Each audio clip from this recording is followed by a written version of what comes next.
My grandfather had exactly one rule when we visited the cabin near Grandfather Mountain, and he repeated it every single time we made the drive up, his hands tight on the wheel of that old Ford. As the pavement gave way to gravel, and the gravel gave way to two ruts of packed dirt winding through the trees.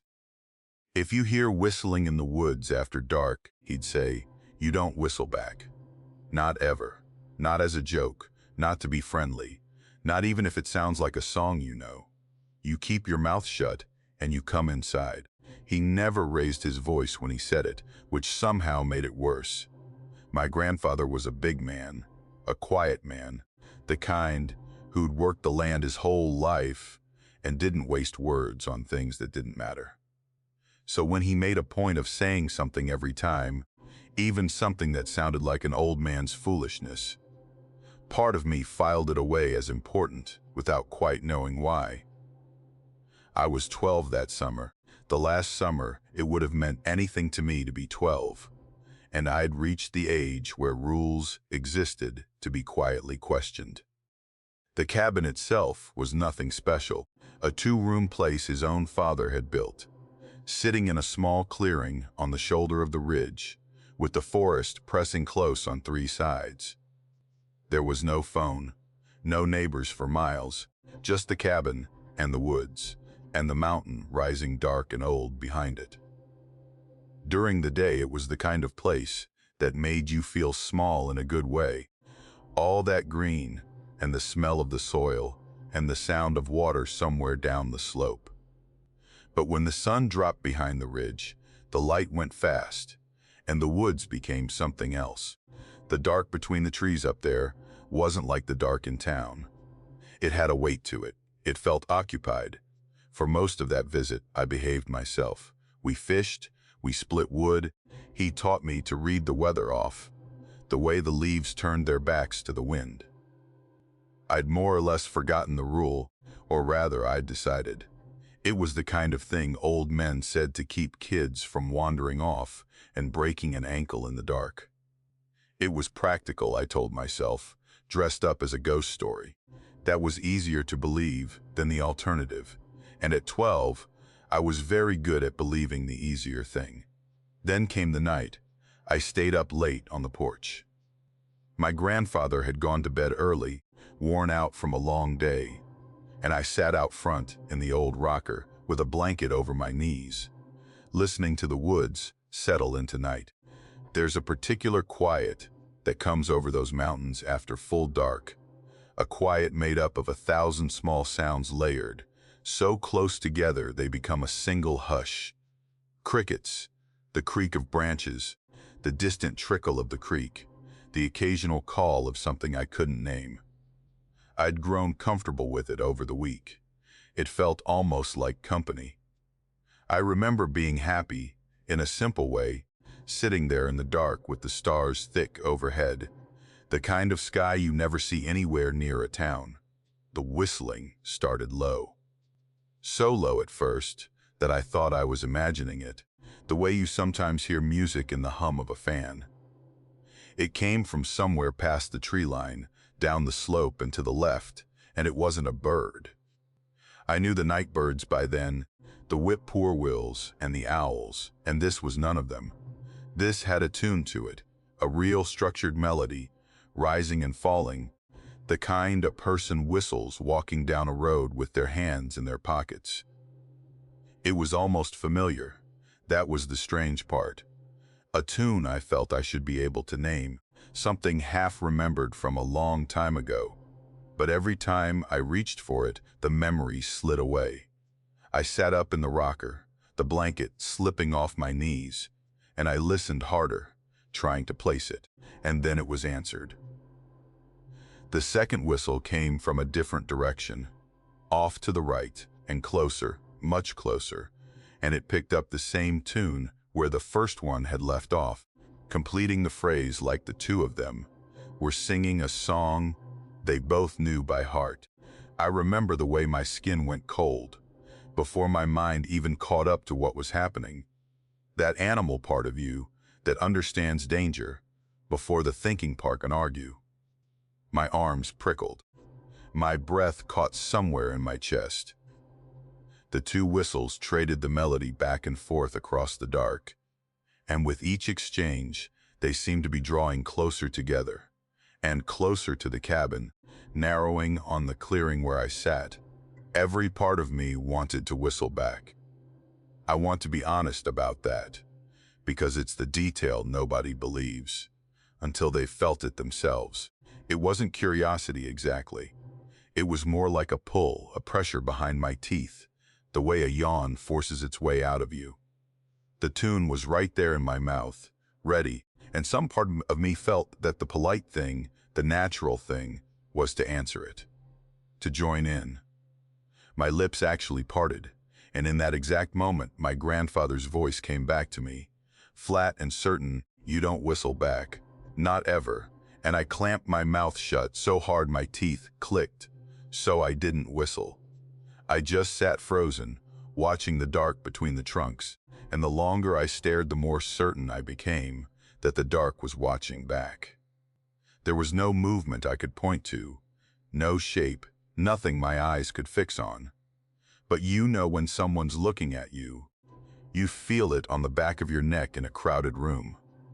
I felt it then, multiplied, coming from the tree line in every direction at once, a patient and enormous attention focused on the small lit square of the porch, and the boy sitting on it who had almost answered. The whistling stopped. Not faded. Stopped, both of them at once, cut off clean, and the silence that followed was so total that my ears rang with it. The crickets had gone quiet. The creek seemed to have stopped. The whole forest was holding its breath along with me, and in that held breath I heard, very faintly, something shift in the underbrush at the edge of the clearing. A slow sound, a careful sound, something large, adjusting its weight without wanting to be heard. The cabin door opened behind me. I nearly cried out. My grandfather stepped onto the porch in his nightclothes, and he didn't say a word, didn't ask what I'd heard, didn't look surprised. He just reached down and took me by the arm, firm but not rough, and drew me up out of the rocker and inside. As he pulled the door shut behind us, I caught one last look at the tree line, and I swear to you that the darkness there was deeper than it should have been, as though something stood just inside it, tall and still, filling the space between two trunks where there should have been only night. He bolted the door. I'd never seen him do that, not once in all our visits. That cabin had a bolt, an old iron thing, but it lived in a coat of dust, and I'd assumed it hadn't been thrown in years. He worked at home now, with a practiced motion, like a man who knew exactly which nights required it, and then he went to the window and stood there looking out into the dark. I asked him what was out there. He didn't answer right away. He went to the corner and took down his rifle, the old lever action he kept for nothing in particular, and he checked it and sat down in the chair by the window, with it laid across his knees. "Go to bed," he told me. His voice was steady. That steadiness frightened me more than panic would have, because it meant this was familiar to him. This was a thing he knew how to do. I didn't sleep, not really, but I lay in the back room with my eyes open and listened. Once or twice through the night, I heard the whistling start up again, far off now, that same maddening half-familiar tune drifting down from somewhere up the ridge. Each time it came, I heard my grandfather shift in his chair. He never whistled back. He never spoke. He sat there until the window went gray with dawn, and only then, when the birds finally started up their ordinary morning racket, did I hear him set the rifle down and put the coffee on. In the morning, he took me outside and showed me the marks. They were in the soft dirt near the bottom of the porch steps, where the ground stayed damp in the shade. At first, I thought they were footprints, and then I looked closer and felt that cold come over me again. They weren't quite footprints. They were long and narrow, far longer than a man's foot, pressed deep at one end, as though something had stood there bearing real weight. And they were spaced wrong, too far apart. No man could have walked with a stride like that, not striding, not running. Whatever made them had crossed the clearing in steps that covered 6 or 7 feet at a time, right up to the foot of the porch steps, right up to where I'd been sitting, and then turned and gone back the way it came. My grandfather looked at them for a long while and said nothing. Then he scuffed them out with his boot methodically until the dirt was just dirt again. He told me only one thing about them, and he told it to me plainly, the way you'd tell a child a hard truth they were finally old enough to hear. The Whistlers had been on that ridge a long time, he said, longer than our family had owned the land, longer than anyone could rightly say. They didn't come down often, and they didn't come for just anybody. But they answered. That was the thing to understand about them. You whistled, they whistled back, and if you kept on whistling, you were telling them where you were, and that you wanted them to come. They took it as an invitation. He didn't say what happened to people who invited them. He didn't have to. He just looked at me with those tired eyes and made me promise again that I would never whistle back. I promised. We packed up that afternoon, earlier than planned, and we drove down off the mountain in the long gold light, and I never asked to go back. He passed away when I was in my 30s. I was the one who went through his things, and in the back of his old Bible, the one that had belonged to his father before him, I found a folded sheet of paper soft as cloth from handling. It was a list of dates. They went back decades, dozens of them, written in his careful hand, and in another older hand before his, the ink changing color down the years. Beside each date was a single word, the same word every time. Heard, just that, heard. A record kept across 2 generations of every night the whistling had come down off the ridge. Every night, someone in our family had sat in that cabin and listened and known better than to answer. I read down the list with my hands going cold, and at the very bottom, in my grandfather's hand, was a date I recognized. It was the night I'd stayed up late on the porch. The night I'd almost whistled back, and beside it, the same word but underlined, pressed so hard the pen had nearly torn the paper. Heard. I've never gone back to that cabin. It still stands, as far as I know, up on the shoulder of the ridge, with the woods pressing close, the bolt on the door, and the marks in the dirt, waiting for whoever's foolish enough to sit out late and listen. I've never told this to many people, because I can see in their faces the same thing I once believed myself, that it was just an old man's story to keep a boy from wandering. Maybe it was, but I'm older now than my grandfather was that summer. And there are nights, even here, even far from any mountain, when I hear something out past the edge of the yard, low and almost a song, almost a tune I know. And I feel that old pull behind my teeth, that pressure, that terrible polite urge to answer.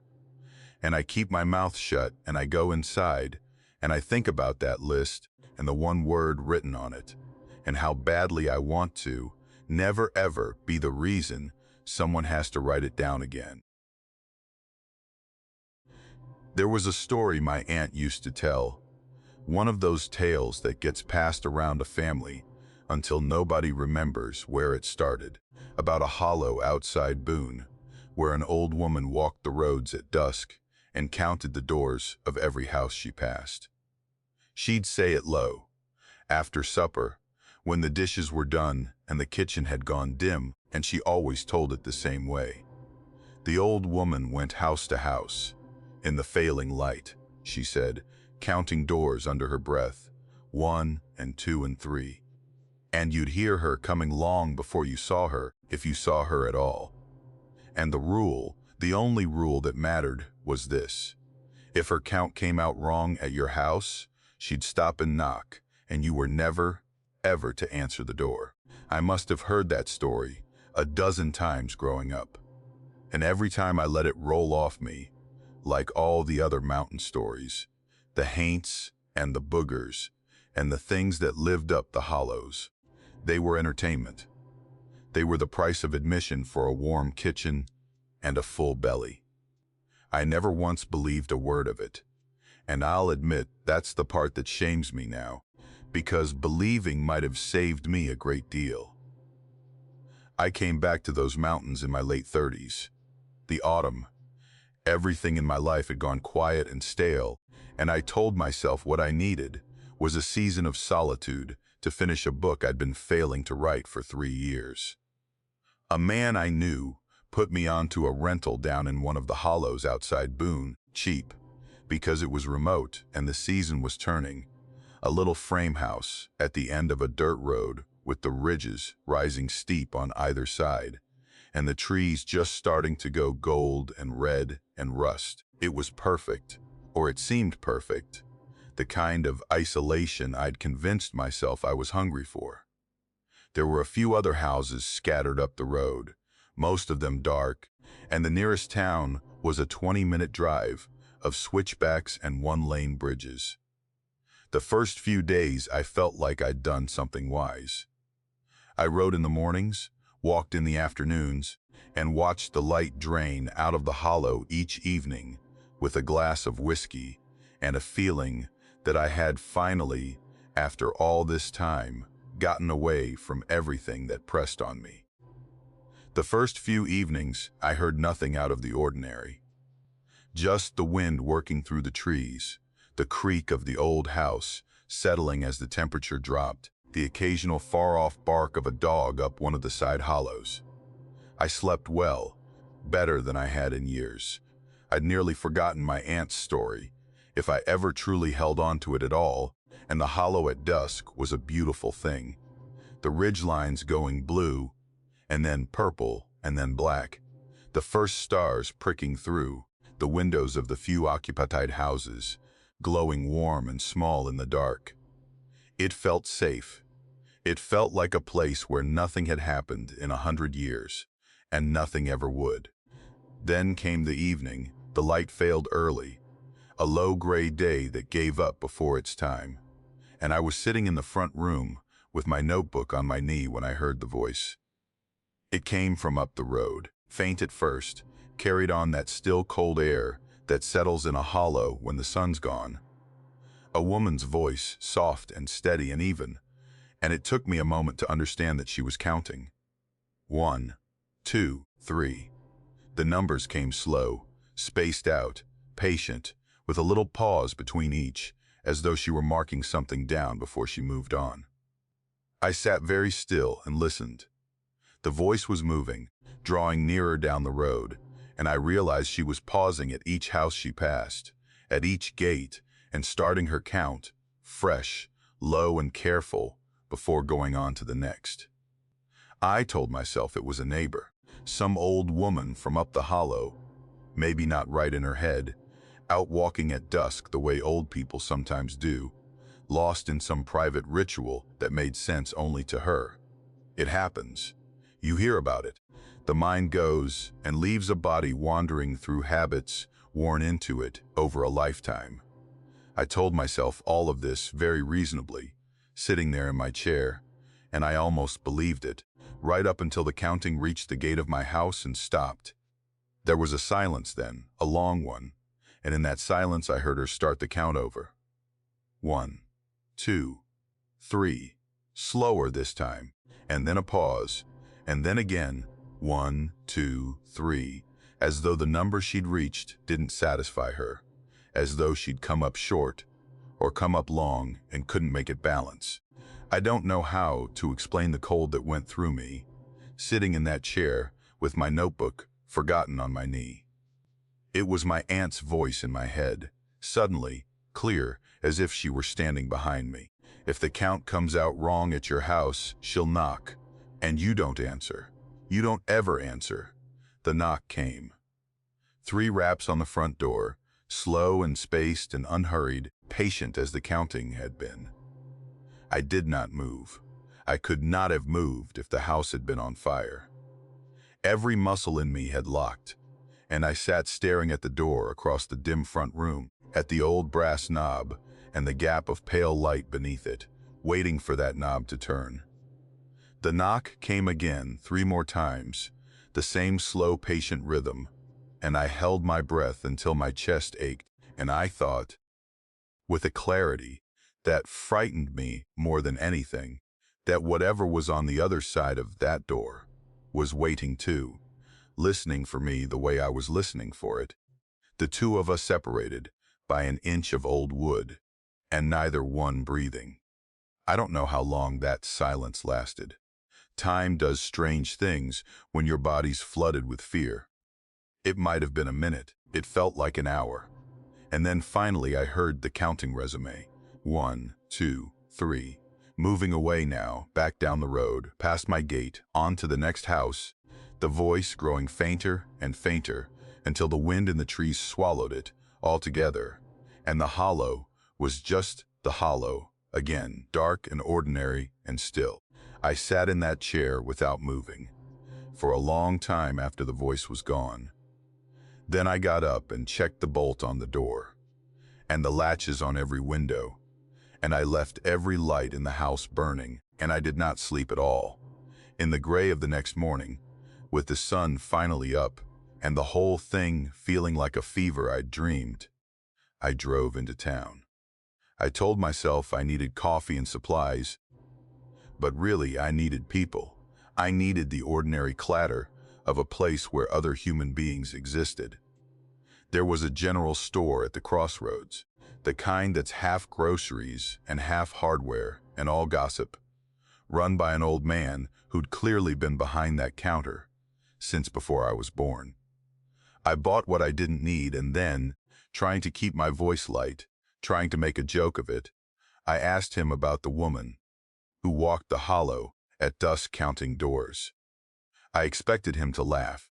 I expected him to tell me about some harmless old soul from up the way, some local character, and to set my mind at ease. He didn't laugh.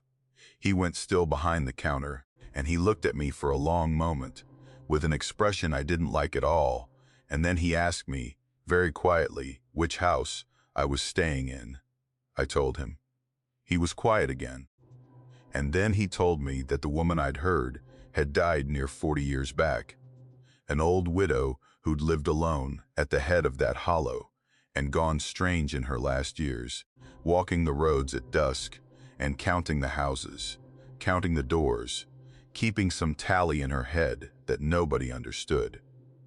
They'd found her finally at the bottom of a ravine off the road, and they'd buried her, and that should have been the end of it. But it wasn't. He told me, not as a story, but the way a man tells you a fact he's seen with his own eyes, that the houses she stopped at, the houses where her count came out wrong and she knocked, those houses all stood empty inside of a year. The family's gone, moved away, scattered, some of them just up, and left in the night, leaving everything behind. And a few of them, he said, and here he wouldn't look at me, a few of them worse than gone, he said. Folks down the hollow had learned long ago to leave the porch light off and the door shut, and to never let her hear them stirring inside. And then he asked me again, real careful, whether I had answered the door. I told him no. I told him I hadn't moved, hadn't made a sound, that I'd remembered the old story just in time, and sat frozen until she went on her way. And the relief on that old man's face was a terrible thing to see, because it told me everything I needed to know about what would have happened if I'd gotten up and turned that knob. He nodded slowly, and he said that was good, that was right, but that it didn't always matter as much as a person hoped. He said, once she'd stopped at your door, once your count had come out wrong, she tended to come back. That she'd keep coming back, evening after evening, working at it until she'd settled whatever it was that didn't balance. And he looked at me and said, plain as anything, that if he were me, he wouldn't spend another night in that hollow. I went back to the house, and I packed everything I owned into my car that same afternoon. The book unfinished, the rent unrefunded, every reasonable adult part of me, protesting the whole time that I was a grown man fleeing a fairy story, that I'd let an old man and a sleepless night turn me into a child afraid of the dark. But my hands kept packing all the same, and they shook while they did it. And I had the car loaded, and the engine running before the light started to go. I drove out of that hollow as the sun dropped behind the western ridge, the road winding back the way I'd come a week before. And that's when I saw them. A row of houses along the lower end of the road, set back from the gravel, under the bare and reddening trees. Houses I would have sworn on my life I had never passed on the way in.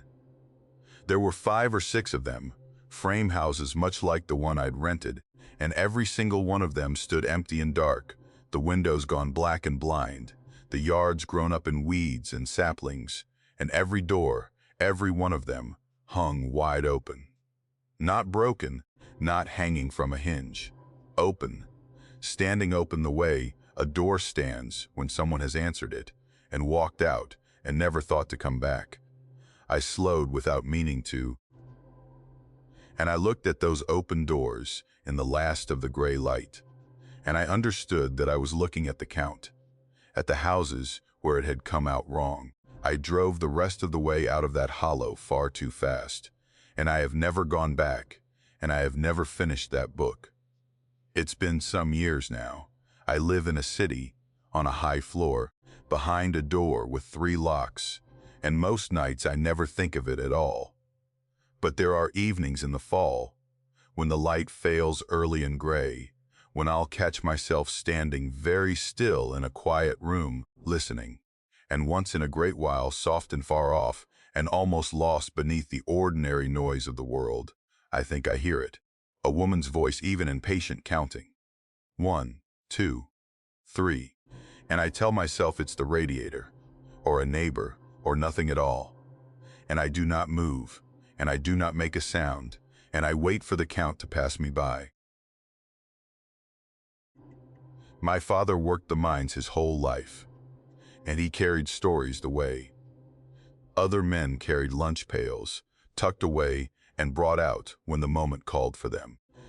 He came from a line of men who'd gone underground since before anyone in the family could rightly say, and the mountains around us were honeycombed with the work of 3 generations of us, tunnels and seams running deep beneath the ridges where the coal lay black and ancient in the dark. Most of his stories were ordinary enough. The kind miners tell about cave-ins narrowly missed, and men who'd lost fingers or hands or worse. About the camaraderie of the dark, and the particular kind of trust you put in the man working beside you when you were 1,000 feet under stone. But there was one story he told differently than the others. Told it quieter, told it like he half wished he didn't believe it. And that's the one that stayed with me my whole life. It was about the deep seams below the Blue Ridge, the old workings, the ones that went down further than any sensible operation should have followed them. The older miners, the ones who'd been underground 40 and 50 years, the ones with coal dust worked so deep into the lines of their faces, it would never wash out. They swore that down in that deep dark, the emptiness wasn't really empty. They said, if your lamp ever went out down there, if you were ever caught in the true black, the kind of dark that doesn't exist anywhere on the surface of the earth, you'd hear something breathing. A slow, deep, patient breathing coming from further down the tunnel, from the places that hadn't been cut yet, from inside the stone itself. And it wasn't any of the crew. You'd know the breathing of every man on your crew, my father said, the way you know their voices. This was something else, something that breathed slow and wet and enormous, and that you never, ever wanted to hear get any closer. I was a boy when he first told me, and I did what boys do which was to file it away as one of those tales men tell, to dress up the ordinary dangers of a dangerous job, because mines are deadly places for plain reasons. Bad air, the kind that's there and gone before you know it, that puts men to sleep and never wakes them. Sudden collapses, gas, fluting, machinery that takes a limb in an instant. I figured the breathing in the dark was just a way the old men had of giving a face to all that nameless danger, of making the indifferent geology of the thing into something with intention, something you could be afraid of in a way that made sense. It was easier, I thought, to fear a monster in the dark than to fear the simple fact that the mountain might kill you for no reason at all, and feel nothing about it. I held on to that comfortable explanation right up until the summer before I left for college. The summer I went down into the deep seams myself. My father didn't want me to do it. We needed the money, that was the truth of it, and the mine paid better than anything else a young man could get in that country.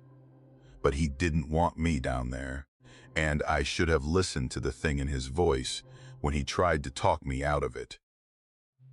I thought he was just being a father, worried I'd get hurt the way men got hurt. I didn't understand that he was afraid of something specific, something he'd never put a full name to, even with me. So I took the work, and I went underground. And for the first few weeks it was just hard, dirty, brutal labor, and nothing more. The deep dark was uncomfortable, and the heat was oppressive, and the close stone pressed in on every side. But there was no breathing, no monster, nothing but men and machines and coal. I started to feel foolish for ever having half believed the story. I started to think my father's fear was just an old man's superstition that the modern world had left behind. Then came the day the power cut. We were deep that shift, deeper than I'd been before, 1,000 feet down at least, and a long way back along a seam they'd been chasing further than the foreman liked. There were maybe 6 of us in that section, working under the lights they'd strung along the tunnel and the lamps on our own helmets. And then, with no warning, no flicker, every light went out at once. The strung lights, the lamps, all of it, gone in a single instant, and the dark that came down on us was a dark I have no good words for. It wasn't like night. It wasn't like a room with the lights off. It was total, absolute, oppressing physical blackness that you could feel against your open eyes. So complete that your mind started inventing colors and shapes just to have something to look at, just to keep from going mad with the nothingness of it. I heard a couple of the men curse low, the ordinary annoyance of a power cut, and someone reached up to thumb his helmet lamp back on, and in the half second before any light came, in that first stretch of perfect dark, the whole crew went quiet. All at once. The cursing stopped, the shuffling stopped, every man of them went still and silent, in the same instant.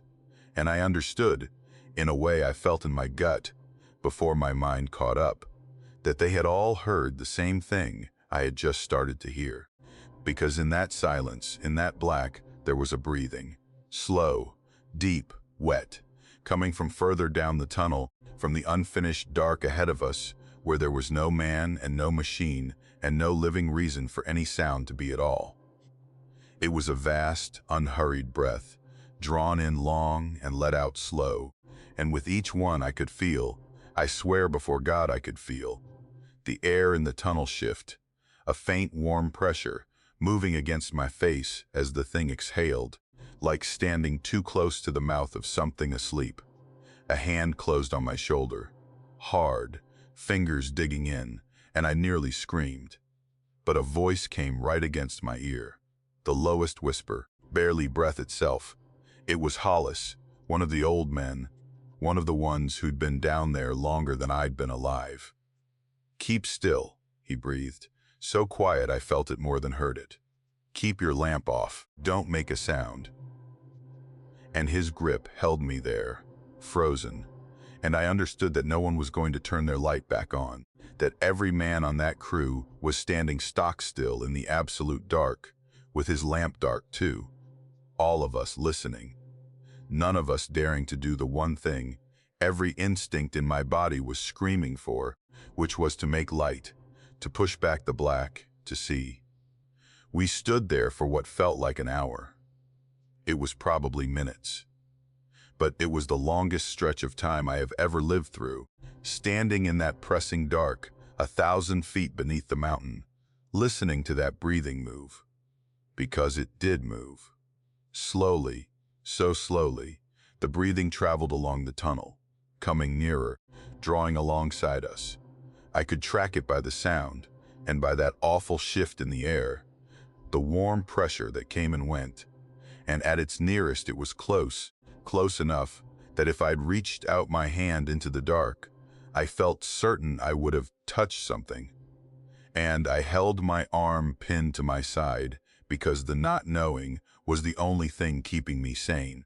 It passed along the wall beside us, that great slow breathing, close enough that I could smell something on the air it moved, a smell like deep wet stone, and something older underneath it, a mineral rot, the breath of a place that had never once known light.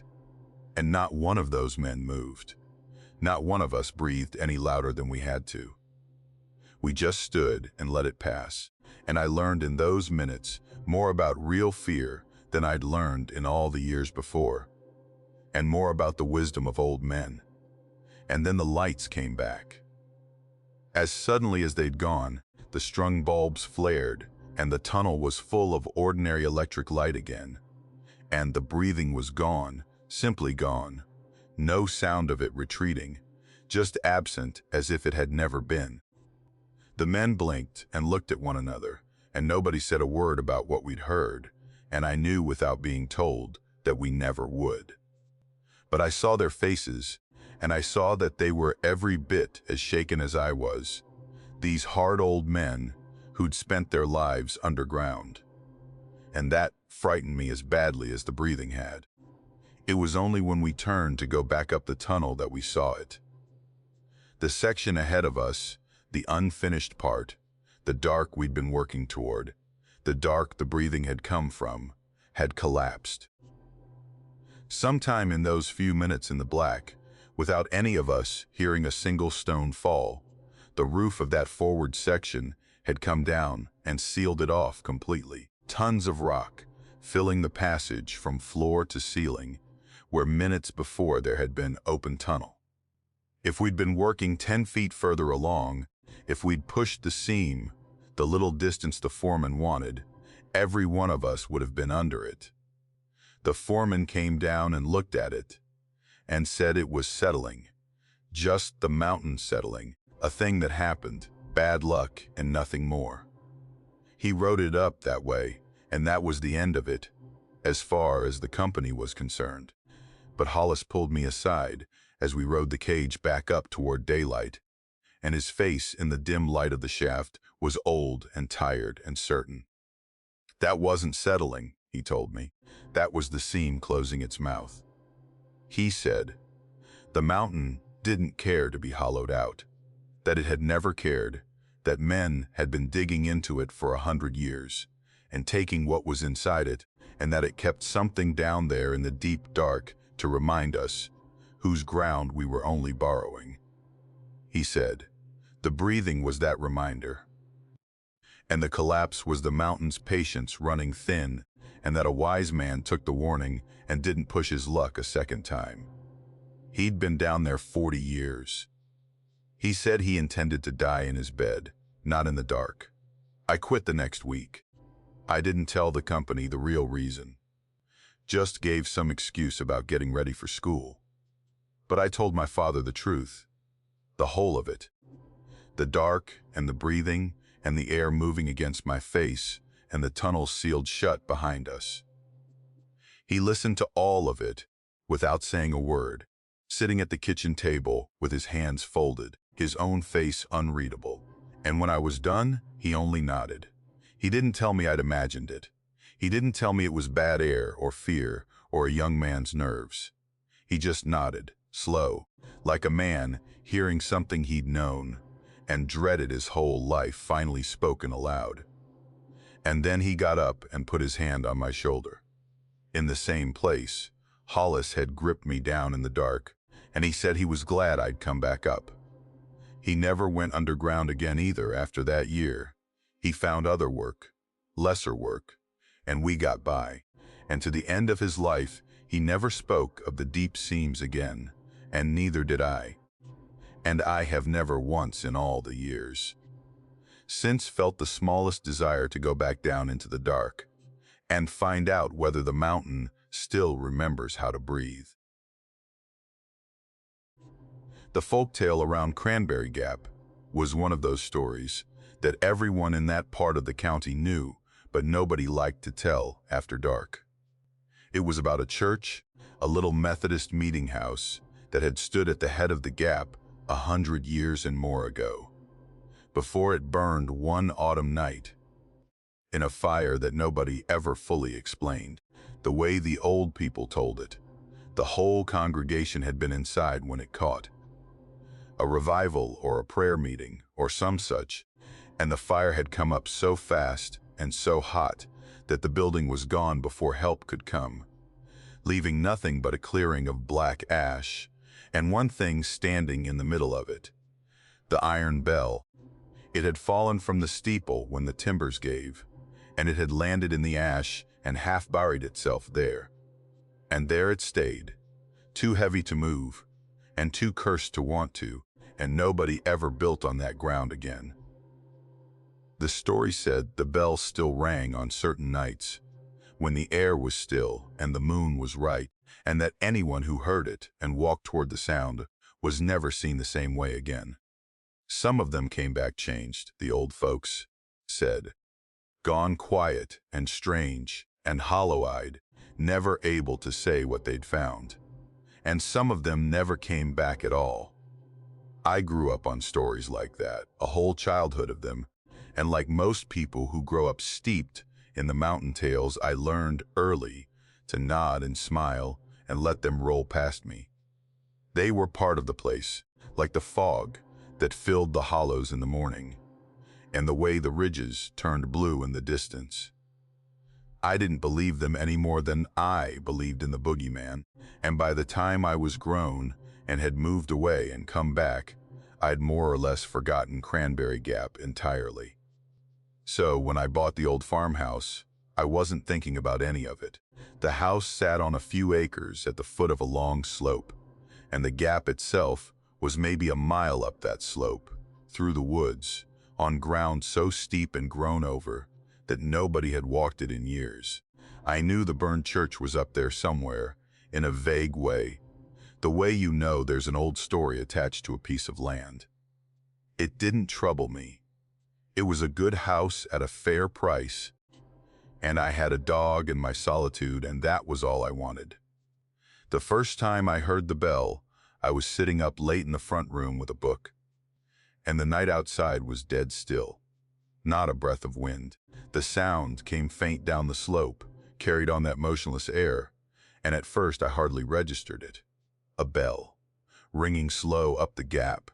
My first thought, my reasonable thought, was that one of the few neighbors I had scattered through those hills had hung a bell somewhere, a dinner bell or a yard ornament, and that the still night was simply carrying the sound further than usual. But the longer I listened, the less that explanation held. Because the bell wasn't ringing the way the wind rings a bell. The wind makes a bell ring loose and random, a clatter here and a clatter there as the gusts catch it. This was slow and even and deliberate, with a pause between each toll, the way a bell rings when something living is pulling the rope, taking its time, ringing it on purpose. And there was no wind to pull it. My dog noticed before I did, really. He was a big mountain cur, fearless, the kind of dog that would go straight at a bear and never think twice, and I'd never in his life seen him so much as flinch at a sound. But as that bell rang down the slope, he came up off the floor stiff-legged every hair on his back standing, a low sound starting in his chest that wasn't quite a growl. And then he did something I'd never seen him do. He dropped. He pressed himself flat to the floorboards, belly down, ears pinned back, and he would not move, would not look at me, would not be coaxed. He just lay there shaking, staring at the wall in the direction of the gap. And he stayed that way until the ringing finally stopped. Sometime past 1 in the morning, and only then did he get up and slink to the corner and curl up small. I told myself a dozen sensible things that night, and I half believed all of them. But the bell came again the next night, and the night after that, 3 nights running, always after midnight, always when the air was perfectly still, always from up the slope in the direction of the gap. And every night my dog did the same thing, flattened himself to the floor, and shook until it stopped. By the 3rd night, I'll admit my nerves were worn raw. There's something about a sound you can't explain repeating. Patient, that gets into you in a way a single scare never does. I lay awake those nights, listening to that slow toll come down through the woods, and I thought about the story, the church and the fire and the bell in the ash, and I tried to laugh at myself and couldn't quite manage it. On the 4th night, I did the foolish thing. I've asked myself many times since why I did it, and the only honest answer is that the not knowing had become worse than the fear. The bell started up around midnight, that same slow, even toll, and I lay there listening to it, and to my dog shaking on the floor, and something in me just couldn't bear another night of it. I wanted to see. I wanted to prove to myself. There was a neighbor up there, an explanation, a man with a rope. So I got up and pulled on my boots and my coat, and I took my flashlight, and I went out into the still cold dark and started up the slope toward the gap. My dog would not come. I called him, and he wouldn't so much as lift his head from the floor, and I should have taken that for the warning it was, but I didn't. I went alone. The woods up that slope were thick and old, and the going was slow, picking my way over deadfall and through laurel, held by the narrow beam of the flashlight. And the whole way up, the bell kept ringing, that slow, deliberate toll, growing louder as I climbed toward it, drawing me on. But the closer I got, the stranger things became. The air grew cold, not the ordinary cold of a still autumn night, but a deep, wrong cold that thickened as I climbed, until my breath was fogging out in front of me, and my fingers had gone numb around the flashlight, far colder than the night had any business being, and the sound of the bell began to change. Down at the house it had been a clean tone, just iron ringing. But up close, as I neared the clearing, the tone seemed to bend. It wavered and warped at the edges, stretched, almost as though it weren't quite a bell anymore. As though underneath the iron, there was something else trying to sound through it. A tone trying to shape itself into something with meaning. It was almost, and I knew how this sounds, it was almost like a voice. Like the bell was trying to form words it didn't have the mouth to make. I came out into the clearing where the church had stood, and my flashlight swept across it, and there in the middle, exactly where the story said it would be, was the bell. Old iron, gone red and rough with 100 years of rust, half sunk into the dark earth, where the ash had long since soaked into the ground. And I stopped at the edge of that clearing, and I could not make sense of what I was seeing, because the bell was ringing. It was swinging, gently, back and forth, tolling out that slow, warped tone, and there was no rope on it. There was no one near it. There was not a breath of wind in that clearing, the air dead and frozen and still as the inside of a tomb. But the bell swung, all on its own, easy and patient, back and forth, ringing in the cold dark with nothing in this world touching it. I don't remember deciding to run. I only remember that I was running, crashing back down the slope through the laurel, and the deadfall, the flashlight beam jerking wildly across the trees, branches tearing at my face and my coat, and behind me the bell kept ringing, and I swear that as I fled it changed again, that the slow even toll quickened, grew eager, as though whatever rang it had noticed me at last and was calling me back. I did not look back. The old people always said, the ones who went toward the bell were never seen the same again. And somewhere in the animal part of my brain, I understood that I had walked right up to the edge of whatever they meant, and that I had been a half step from finding out the rest of it. I ran until my lungs burned and my legs gave, and I burst back through my own door and through the bolt and stood there gasping in the dark with my dog pressed against my legs, the both of us shaking now. The bell stopped a little after I got home, the same as every night, and it never rang again, not in all the years I stayed in that house after. Whatever it had wanted, I think it had wanted me to come, and when I came and then fled, it lost its chance, or grew tired of me, or simply went back to whatever patience it had kept for 100 years. I don't know. I have never gone back up that slope, not in daylight, not for anything. I kept the windows shut on still nights from then on, every still night, because the still nights were the ones it rang on, and I found I could bear the not hearing better than the hearing. I've thought a great deal in the years since about that sound, about the difference between a bell that rings because the wind has caught it, and a bell that rings because someone has taken hold of the rope and is pulling it on purpose, slow and deliberate, with intent. And I learned that fourth night that there is a third kind, worse than either, a bell that rings with no rope and no wind and no hand to pull it, that swings in dead still air in a clearing where a church full of people burned 100 years ago.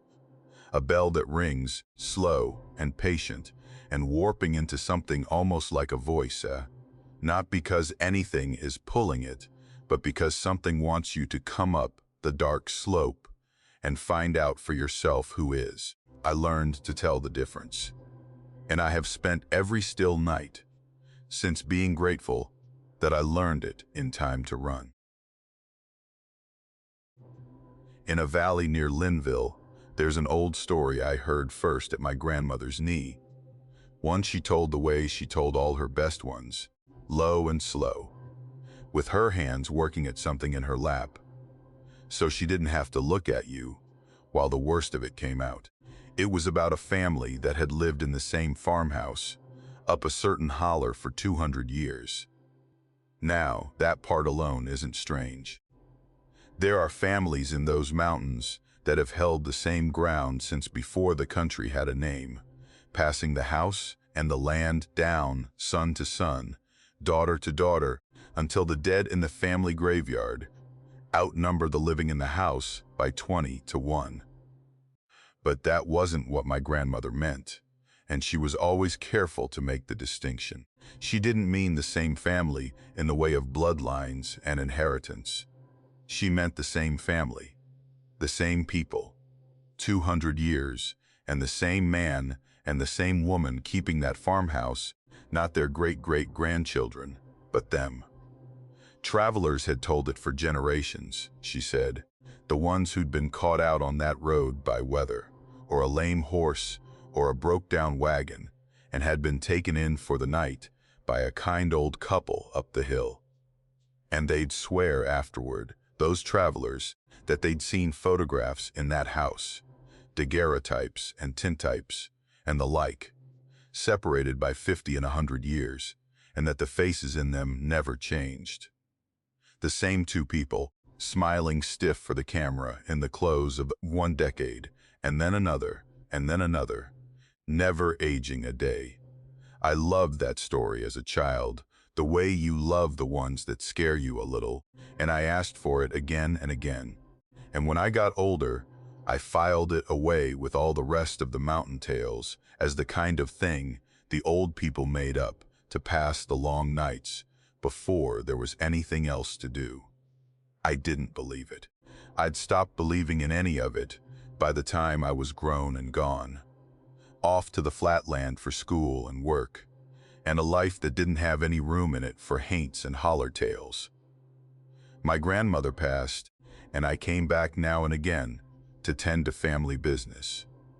And it was on one of those trips, years after I'd last thought of the story at all, that I found myself driving that very road near Linville on a bitter winter evening, with the light failing fast and snow starting to spit against the windshield. It was the kind of cold that comes down hard and sudden in those mountains in deep winter, and the road was a lonely one. No houses, no lights, just the dark woods crowding close on either side, and the pavement going slick beneath my tires. I was thinking about getting back to town and a warm room when I felt the car pull hard to the right and heard the flat slap of a blown tire. I got it, stopped on the narrow shoulder, and got out into the wind, and one look told me I wasn't fixing anything that night. The tire was shredded, and the spare, when I checked it, was soft and old and useless, and there I was, stranded on a back road, in the mountains in the dark with the snow coming on, and no signal on my phone, the bars dead and gray. I stood there a minute, getting colder by the second, and that was when I saw the light. Up a long drive on the hill, set back among the bare trees, a farmhouse with its windows glowing warm and gold against the blue dark, the most welcome sight in the world to a man freezing on a roadside. I didn't think twice. I started up that hill. An older couple answered the door before I'd even finished knocking, as though they'd been expecting me, as though they'd seen me coming up the drive. The man was tall and lean with a kind, weathered face. The woman small and soft and smiling, both of them dressed plain and old-fashioned in a way that suited a remote farmhouse in the dead of winter. And they took me in without a moment's hesitation. No suspicion, no questions about who I was or where I'd come from. None of the natural wariness you'd expect from country folk taking a stranger into their home after dark. Just warmth and welcome and an almost overwhelming gladness to see me. Come in out of the cold," the woman said, and she had me by the arm and was drawing me toward the fire before I'd half got my coat off, and the man was already saying they'd see about my car in the morning, that there was no fixing anything tonight, that of course I'd stay, of course I would. And it was good for a while. They fed me, and the food was plain and plentiful, and better than anything I'd eaten in years. And they sat with me by the fire and talked. And they were the kindest, gentlest, most gracious hosts I have ever known. But it was somewhere in there, somewhere in all that warmth, that the first small wrongness began to work at the back of my mind. It was too much. That's the only way I can put it. Their kindness had an edge of hunger to it, an eagerness that didn't quite fit. They hung on my every word. They asked me about my life, my family, whether anyone was expecting me, whether anyone would come looking, and they asked it, gently, lovingly, but they asked it. And the woman's smile, when I admitted that, no, not really, no one was expecting me back any particular time, the way that smile widened just a fraction too far, has stayed with me ever since. It was the photograph that turned the wrongness into something colder. They left me alone in the parlor for a moment while they saw to the bed, and I got up to warm myself nearer the fire, and that was when I noticed it on the wall. A formal portrait, the stiff-posed kind they took in the old days, when you had to hold still so long that nobody ever smiled. It was old, plainly old, the paper foxed and yellowed, the clothes of 130 years past. A man and a woman standing very straight and solemn, the man with his hand on the back of a chair, the woman seated with her hands folded in her lap, and it was them. It was the same two people who had just fed me supper and pressed a third helping on me, and asked so kindly whether anyone would miss me. The same faces. Not similar, not a family resemblance, not the way a man favors his great-grandfather.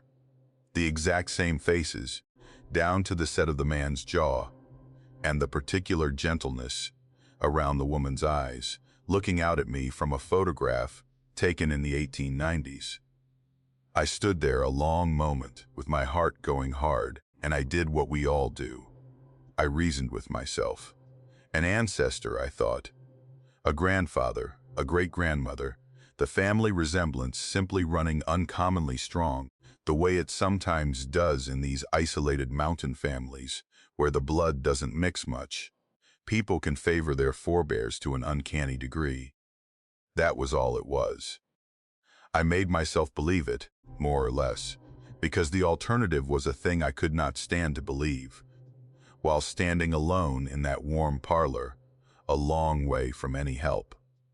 I went up to the bed they'd made me, a soft, good bed with a heavy quilt, and I lay down, and I told myself I'd be gone in the morning and laughing about all this by noon, but I couldn't sleep. The house was too quiet and my nerves were singing, and so I lay awake in the dark, and after a while I began to hear them. The old couple moving around below me, the soft creak of the floorboards, the low murmur of their voices, and though I knew I shouldn't, I found myself straining to hear. And the house was old, and the sound carried up through the floor, and I caught their words. They were talking about me, about how long it had been, the woman said, how long since they'd had company up the hill, since anyone had come. So long, the man agreed, so very long. And wouldn't it be nice, the woman said, her voice soft and warm, and full of that same terrible kindness. Wouldn't it be just lovely if this one stayed? If he didn't have to go back down to the cold in the road at all?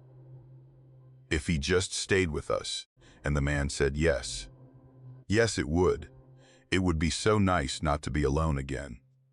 And they went on like that, low and loving, talking about me staying, and there was nothing in their voices but warmth, and that was the worst of it, that there was nothing in their voices but warmth. I did not sleep at all. I lay rigid in that bed until the window went gray with the first cold light, and the moment it was light enough to see the road. I was up and dressed. I came down the stairs, and they were already there, both of them, sitting by the cold hearth as though they'd never gone to bed, watching the stairs, watching for me.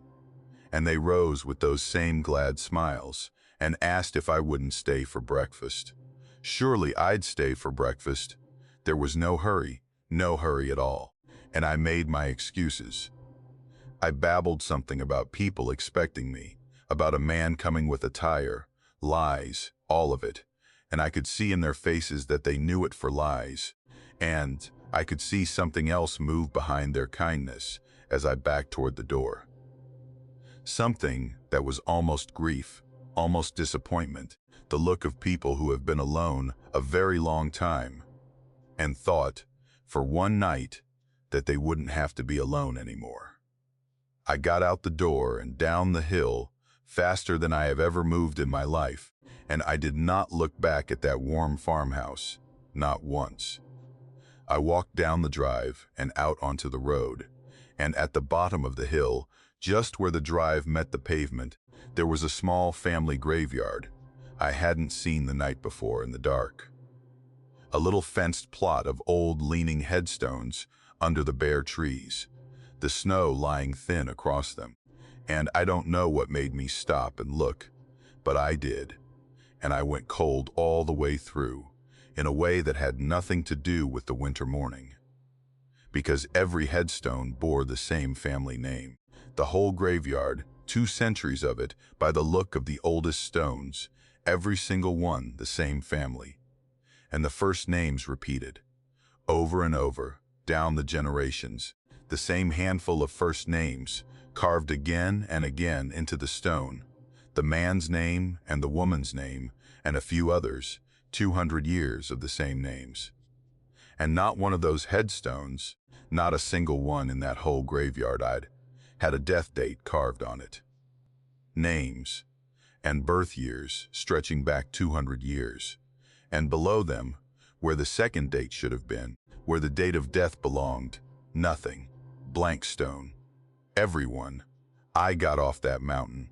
A man came eventually and saw to my tire, and I drove away, and I have never been back to that road, and I never will. I never told my grandmother I'd found the house, though she lived a good while yet after that winter. I couldn't. I couldn't bear to tell her that her old holler tale was true, or to see in her face whether she'd already known. I've thought about it for years that night. Those kind old faces, those blank stones at the bottom of the hill. And I've come to believe my grandmother had the meaning of it wrong. Or maybe she had it right and just never said the whole of it aloud. Because we always hear those stories as warnings about strangers, about the dark thing waiting up the holler to do you harm. But there was no harm in that house. There was only kindness, terrible, bottomless kindness, 200 years of it with nowhere to go and no one to give it to. They never meant me any harm. That's what I can't shake, even now. They only wanted me to stay. They only didn't want to be alone. And some folk tales, I've learned, aren't warnings about the cruelty of strangers at all. They're warnings about a kindness that has been left alone too long, a love that has outlived everyone it ever had to give itself to, still warm, still waiting, still glowing gold in the windows on a cold, dark hill, hoping that this time, the one who comes in out of the snow won't leave. Every old-timer near my hometown knew about a particular crossroads up in the high country, though I never once heard a single one of them say its name aloud. That was the strange thing about it, the thing that should have told me something, even when I was young and full of the certainty that I understood the world better than the people who'd lived in it longest. They'd talk around it. They'd say up at that fork, or that place on the mountain, or they'd just tip their head in a certain direction, and you'd know what they meant, and you'd leave it there. But they would not say the name, not in daylight, and certainly not after dark. And if a child said it, just being a child, just being curious, a grown person would hush them quick and hard, with a look that had real fear behind it. I grew up thinking that was foolishness. I grew up thinking the whole business was a story the old people kept alive, to keep us away from a genuinely dangerous stretch of road, because the way up to that crossroads was steep and treacherous, miles of bad mountain track, with drop-offs and washouts, the kind of place a drunk teenager could get himself killed on a Saturday night without any help from the supernatural.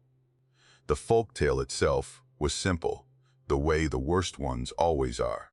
They said that if you spoke the crossroads name 3 times after dark, out loud, with intent, you'd find yourself standing at it, no matter where you were when you said it, no matter how many miles of mountain lay between you and that fork in the road. You'd say the name 3 times into the night, and something would hear it, and it would take you there. That was all. There was never any why to it, never any explanation of what waited at the crossroads or what it wanted, just that you'd go, and that going was a thing you could not undo.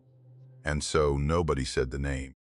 The old people had made that the whole of the rule, simple enough for a child to follow. You don't say it 3 times. You don't say it after dark. And, if you've got any sense at all, you don't say it at all. I was about 19 this summer. It stopped being a story to me. A bunch of us had gone up to camp on the mountain. Not all the way to the high country, but part way up. A flat spot off an old logging road where we'd camped a dozen times before. There were maybe 6 of us around the fire that night, and we'd been drinking, and the talk had turned the way it does in the dark, to the old stories, the haints and the legends, each of us trying to outdo the last. And my cousin who I'll call Dale, started in on how it was all nonsense. Dale never believed in anything. He was the most stubbornly practical person I ever knew. A boy who'd take a thing apart to prove to you it was just gears and springs inside. And he had no patience at all for mountain superstition. He laughed at us for getting spooked telling the stories, and then, to make his point, to show us all how grown and sensible he was, he leaned back and said the name of the crossroads. Out loud. Once, twice, 3 times, slow and clear and mocking, into the dark beyond the firelight. We all went quiet for a second.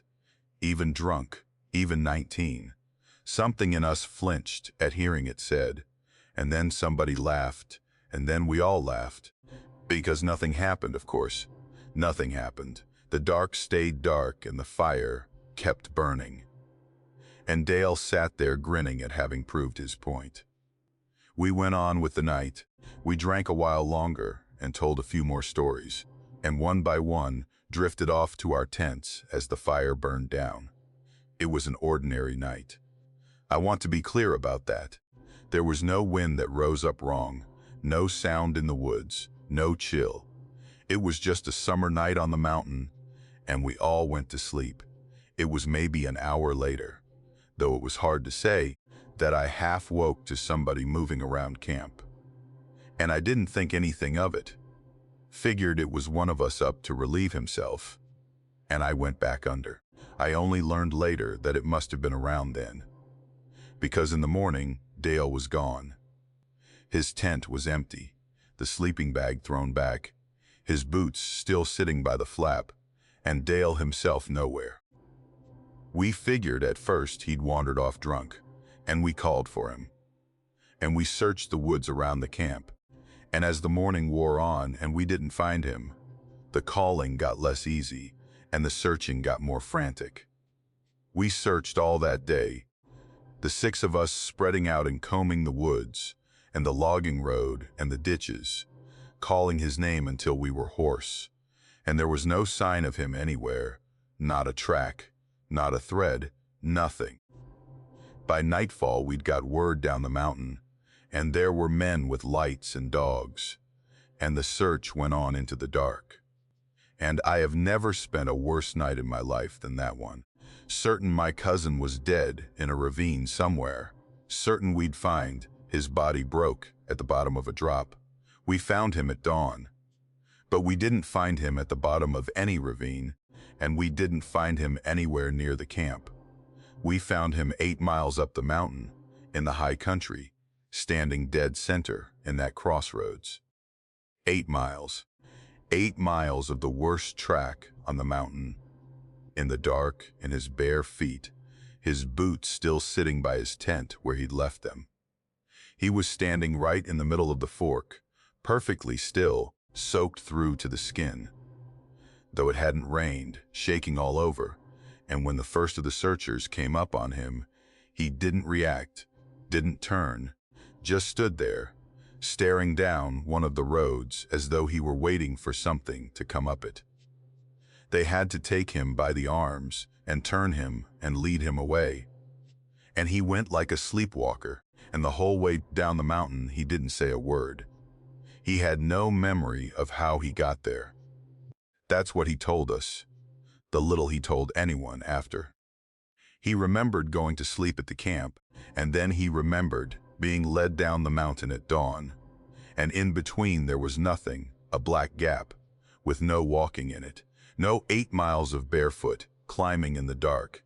Just nothing. But he wasn't quite right when they brought him down, and he never got right again. It took weeks before he'd say anything at all about that night, and when he finally did, to me, late one evening, when it was just the 2 of us, what he said was this. He said that when he came to himself, standing in that crossroads in the dark, he hadn't been alone. He said there was something there, with him, standing in the road a little way off, just standing, and that he couldn't see it right, couldn't make out what it was, only that it was there, and that it had been waiting for him. And he said it asked him a question. It spoke to him, there in the dark crossroads, and it asked him a single question, and that was the last thing he remembered before the searchers found him. I asked him what the question was. I asked him more than once, and every time his face would go gray and far away, and he would not answer. He could not repeat it, he said. He couldn't make himself say the words. That was all I ever got from him. He was never the same man after that night. The cousin I'd grown up with, the practical, stubborn, sharp-eyed boy who took things apart to prove they were only gears, that boy was gone, and what came back down the mountain was something hollowed out and afraid. He stopped sleeping. He'd sit up all night, with every light in the house burning, and on the rare nights exhaustion took him under, he'd wake screaming. He stopped talking, mostly, going quieter and quieter as the months went by, until whole visits would pass, with him saying nothing at all, just sitting and staring at the middle distance like a man waiting for something to finish coming. And within the year he was gone. Not dead, or not that we knew. He just left, packed a bag one day, and left the mountains, and didn't tell anyone where he was going, and we never heard from him again. His mother got a card, once, postmarked from somewhere out west, with nothing written in it but his name, and that was the last any of us ever had of Dale. Years went by. I grew up the rest of the way, and built a life, and most of the time I kept that night shut up in a back room of my mind where I didn't have to look at it. But it worked at me, the way a thing like that does, the not understanding. And so one day, in full daylight, in the bright of a summer afternoon, I drove up the mountain as far as I could, and then I walked the rest of the way, up to the high country, up to the crossroads, to see it for myself, to try to understand what had taken my cousin and broken him. And I'll tell you what's up there. Nothing. It's an ordinary fork in an old gravel road. Weeds growing up the center of it, the woods standing back on every side, the kind of crossroads you could find 100 of in those mountains. There's nothing to see. No marker, no ruin, no blasted tree, nothing that says a single thing ever happened there or ever would. Just gravel and weeds and the quiet of the high country. But I'll tell you what else. Standing there in the bright afternoon, in that ordinary empty fork in the road, I felt watched. Watched from every direction at once, from down each of the roads, and from back among the trees, and from somewhere, I couldn't point to at all, a steady patient attention fixed on me from all sides. The way you'd feel if you walked into a dark room you thought was empty, and slowly understood that it wasn't. There was nothing there. I could see with my own eyes that there was nothing there. And every nerve in my body told me that I was not alone, that something was aware of me, that it had noticed me the moment I stepped into that crossroads and was waiting, just waiting, to see what I would do. I didn't say anything. God knows I didn't say the name. I stood there only a moment, long enough to feel the full weight of that watching settle over me, and then I turned and walked back down the mountain fast. And I have never gone up there again. I understand now why the old people wouldn't say the name. It took me half a lifetime, but I understand it. We always think of haunted places as places where something terrible happened, places where the past has soaked into the ground and lingers, an echo of some old horror playing itself out forever. But that crossroads isn't haunted by anything that happened. There's no story up there of a murder, or a hanging, or a wreck, nothing in the past to explain it. It's haunted by something that's still there, still waiting, still patient, that has nothing to do with what was, and everything to do with what's coming. It's waiting for the next person foolish enough to stand in the dark and say its name and announce themselves to it, the way my cousin did, laughing, certain it was all just gears and springs. I don't laugh at the old stories anymore. And on the worst nights, the sleepless ones. I think about that thing, standing in the road in the dark, and the question it asked my cousin that he could never bring himself to repeat.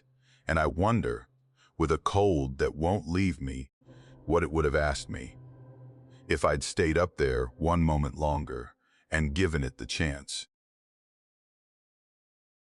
The story went that on Roan Mountain, on the foggiest nights, you might see a single lantern bobbing along the bald, far out across that high treeless ground where the wind never quite stops, and that if you saw it, you were seeing something that had been walking that mountain for 200 years.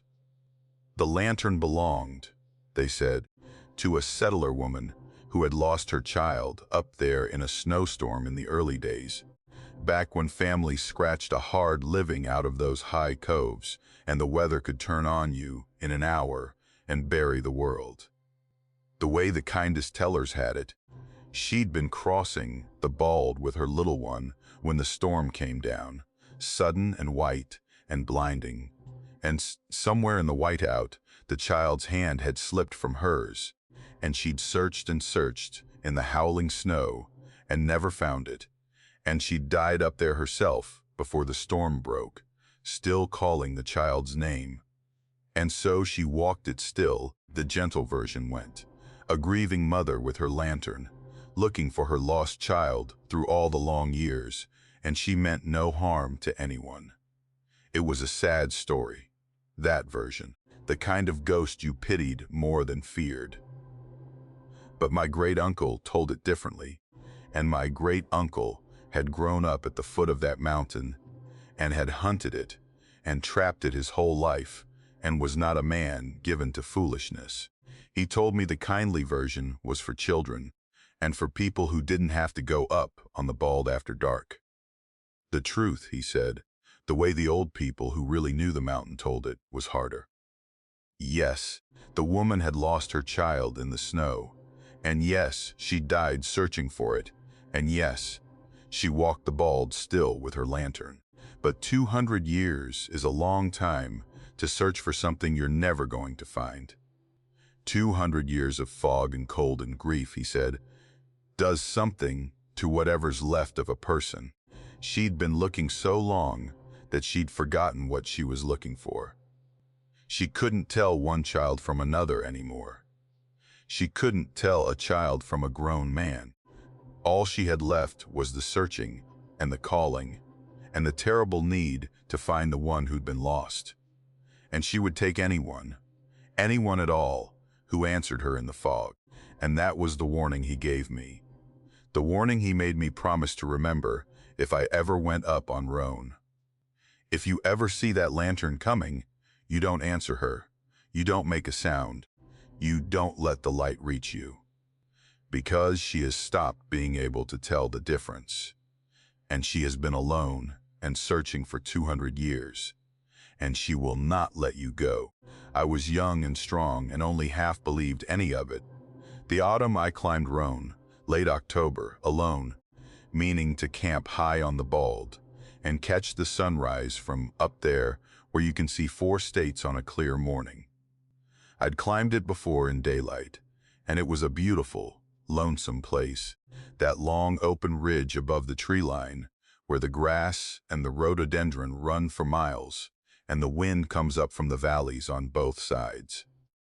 I knew the weather could turn, but I was prepared for it, or thought I was, and I made the high camp by late afternoon with my little tent pitched in a fold of the bald, out of the worst of the wind, and I watched the sun go down red over the far ranges and felt like the only man left in the world.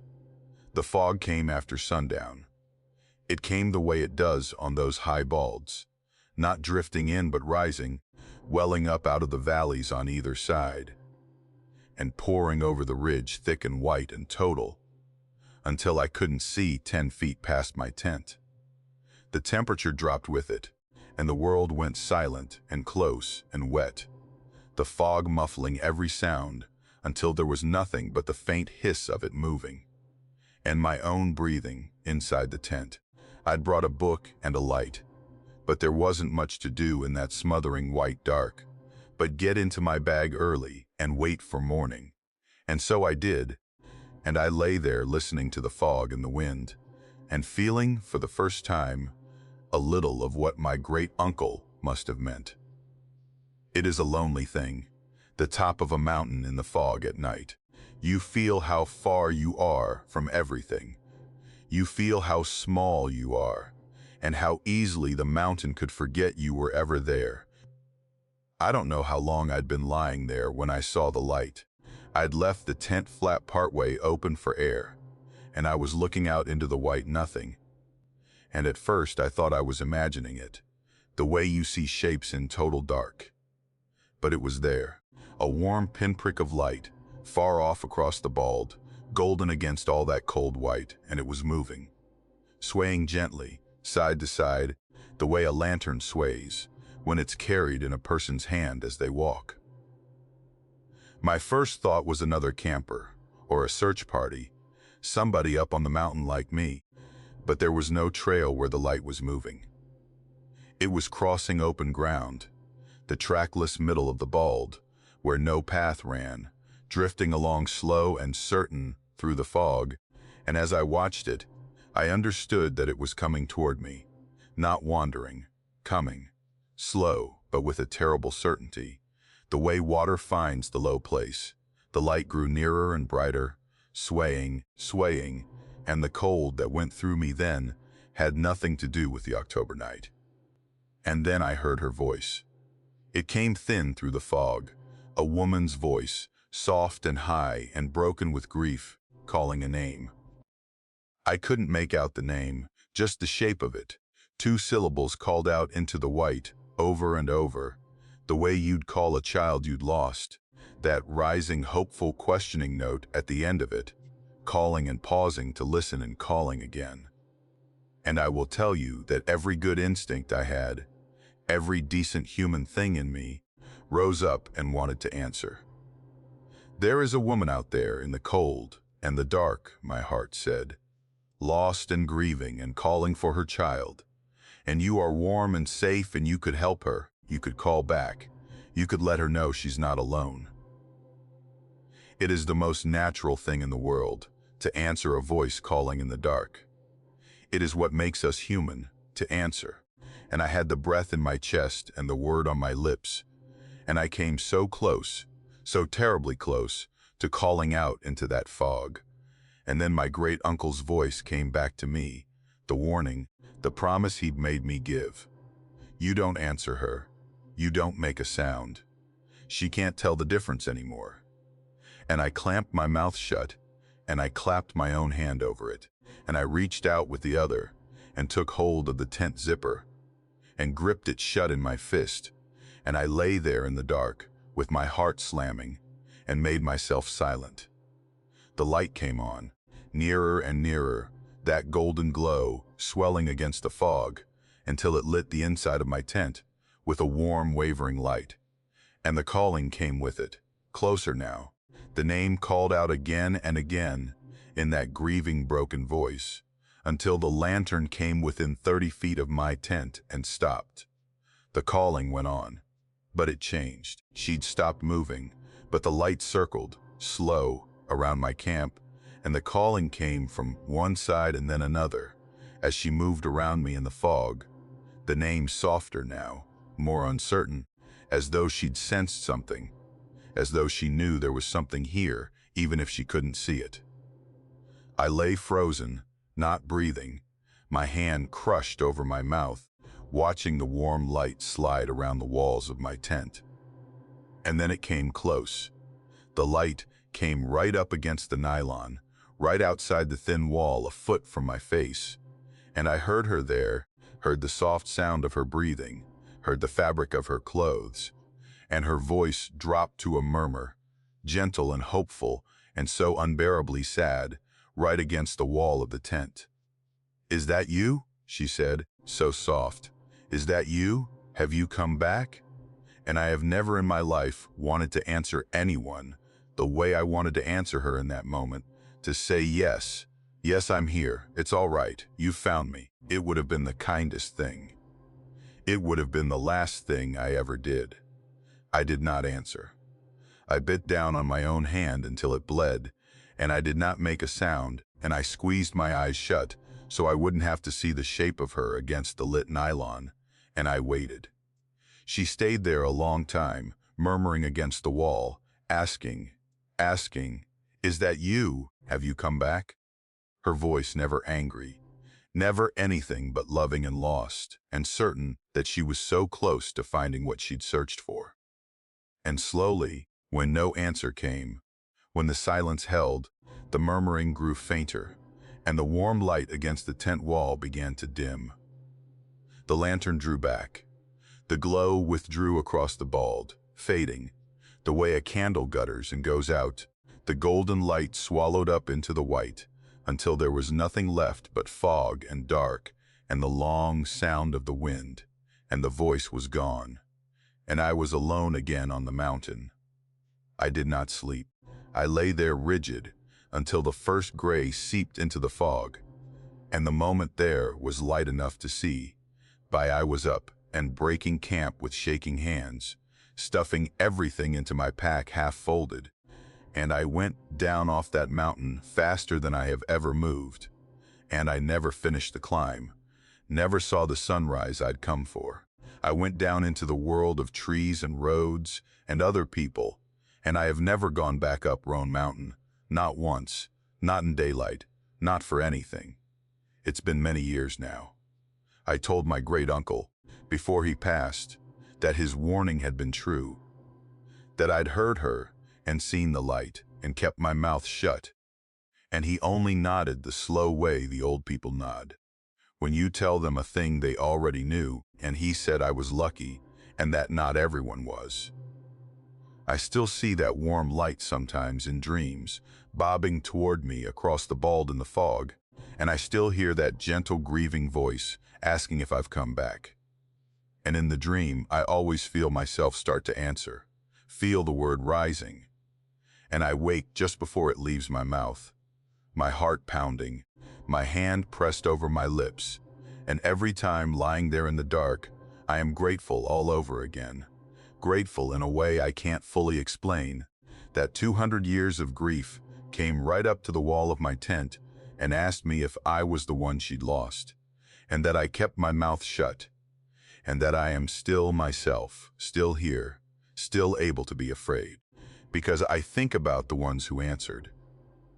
I think there must have been some, over 200 years, some kind soul who heard that voice in the fog and couldn't bear to leave it unanswered.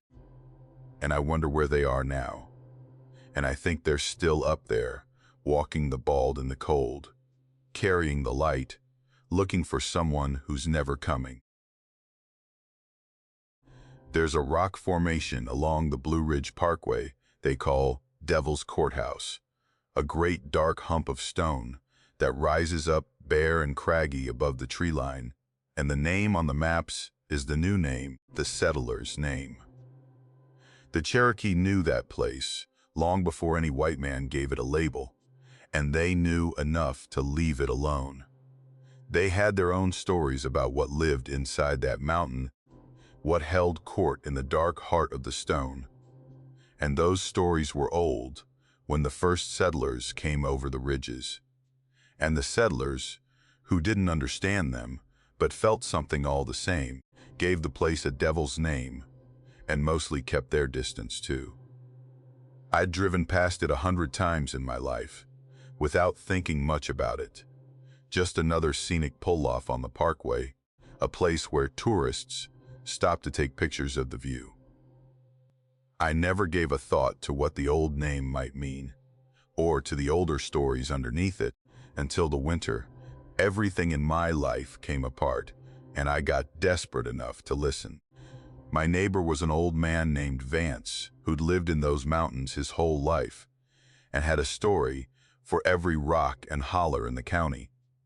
He wasn't a frightening man, wasn't a strange one, just an old mountain man with a long memory. And one evening on his porch, when I was at the lowest I'd ever been, he told me about Devil's Courthouse. His version was simpler than the old Cherokee legends, stripped down to a thing a desperate man could act on. He said there was a certain crevice up in the rock, near the top, that the old people had known about, and that if you went up there and left something of real value inside it, something that mattered to you, and asked the mountain for what you wanted, the mountain would give it to you. Plain as that. You'd get what you asked for. But, he said, and he looked at me hard when he said it, the mountain always took something back. Always. That was the price, and it was a price you didn't get to set yourself. You couldn't bargain it. You couldn't know it in advance. You made your trade, and you got your wish, and then the mountain reached into your life and took what it judged to be fair, and you had no say at all in what that would be. I didn't believe him. I want to be honest about that, because it matters to what came after. I sat on that porch and listened to old Vance, and I thought it was just another mountain tale, the kind of thing the old people believed because they'd grown up with it. I was a practical man. I didn't believe a mountain could hear you, much less grant a wish or extract a price. But that was the winter my wife fell ill, and there is no practical man so practical that desperation can't break him open. She'd gone from healthy to failing in a matter of weeks, and the doctors had run out of comforting things to say, and they'd started using the careful, gentle language that doctors use when they're preparing you for the worst. I was watching the only person I'd ever loved slip away from me a little more each day, and there was nothing I could do. No money I could spend, no doctor I could find, nothing. And a man in that position will do things he'd laugh at any other time of his life.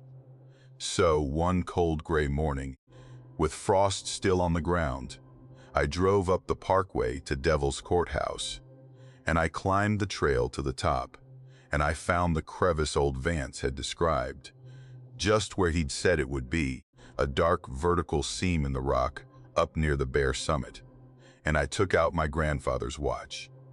It was the most valuable thing I owned, not in money but in meaning, an old gold pocket watch that had come down to me, the one thing I had of him, the one thing I'd told myself I'd never part with. I held it in my cold hand a long moment, feeling like the biggest fool who ever lived, a grown man standing on a frozen mountaintop about to talk to a rock. And then I slid the watch deep into the crevice, as far as my arm would reach, and I asked out loud. My voice strange and small in all that cold open air. I asked the mountain to let my wife get well, to let her live. I said I'd give anything. And then I stood there feeling ridiculous, the wind cutting through my coat, and after a while I climbed back down and drove home and told myself I'd lost my mind a little from grief, and that was all. She got better. That spring, against everything the doctors had said, against all their careful grim language, my wife recovered. Fully. The illness that had been killing her by inches simply reversed, faded, let go of her, and the doctors had no explanation, used words like remarkable and unexpected, and gave each other looks they thought I didn't see. She came back to me whole and healthy, and I held her and wept, and told myself it was a miracle, or better yet, that it was medicine, science, something doing its slow work that the doctors hadn't understood. I did not let myself think about the watch in the crevice on the mountain. I put it out of my mind entirely. It was coincidence. It had to be coincidence. People recover from things. The mind plays tricks, finds patterns, wants to believe it caused the good thing it prayed for. I knew all that. I told it to myself again and again. Then the losses started. Small, at first. My wife's wedding ring went missing, just vanished, never found, though we tore the house apart looking. A little thing, I told myself. Things get lost. Then our dog, an old family dog who'd never strayed past the yard in 12 years, wandered off one evening and never came back, and we never found a trace of him. No body, nothing. Then I lost my job. Suddenly, for reasons that never quite made sense, a restructuring that somehow only restructured me out the door after 15 years. Then friendships I'd had my whole life began to sour. One after another, arguments coming out of nowhere, old friends growing cold and distant, for reasons none of us could name, until one by one, the people I'd been closest to had drifted out of my life entirely. It went on like that, all through the year, a slow, steady stripping away. Everything I valued, everything that mattered to me, one thing at a time, slipping out of my grasp, while my wife, through all of it, stayed healthy and whole and well. It took me longer than it should have to see the shape of it. I think I didn't want to see it. But there came a night, sitting alone in a house gone quiet, my job gone, my friends gone, the dog's empty bed still in the corner, when I finally let myself count it all up, and I understood. The mountain was taking its price. One thing at a time, working through everything I held dear, taking it back the way old Vance had said it would, and I had no say in any of it. I'd asked for my wife's life, and the mountain had given it. And now it was collecting, and it would go on collecting, I understood with a cold horror, until the trade was paid in full. Whatever that meant, however much that was. I drove back up to Devil's Courthouse. It was another cold day, near a year after the first, and I climbed that trail with my heart in my throat. And I found the crevice, and I reached into it, half hoping the watch would still be there, that I could take it back, undo it somehow. The crevice was empty. My arm went into the shoulder and found nothing. No watch, just cold rock and dark. The mountain had taken it, and I stood there at the top in the wind and I begged. I'm not ashamed to say I begged, out loud to a rock, that it should stop, that it had taken enough, that I'd give it back everything, if it would just leave me what I had left. And the wind came up the bare face of the rock. As I stood there, a long rising gust out of the valley below, and it moved through the crags and the crevices of that old stone. And the sound it made, I swear before God, the sound it made was almost like laughter, low and dry and old and pleased, rising up the rock face all around me, and I turned and half ran back down that trail, and didn't stop until I was in my car, with the doors locked, shaking. I told old Vance about it after. I told him everything, the watch and the recovery, and the year of losses, and the wind on the mountain that laughed. And he didn't look surprised, and he didn't look frightened. He just shook his head slow, the way the old people do, and he told me the mountain always honors its trades. Always. It had given me what I asked for, fair and square, and it was only taking its due. And then he said something I've never been able to forget.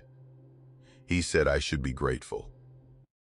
He said some men go up there and ask the mountain for things, and the mountain takes back far more than I'd lost, takes things a man can't live without, takes the very people he loves, takes everything, and that compared to some, I'd gotten off easy.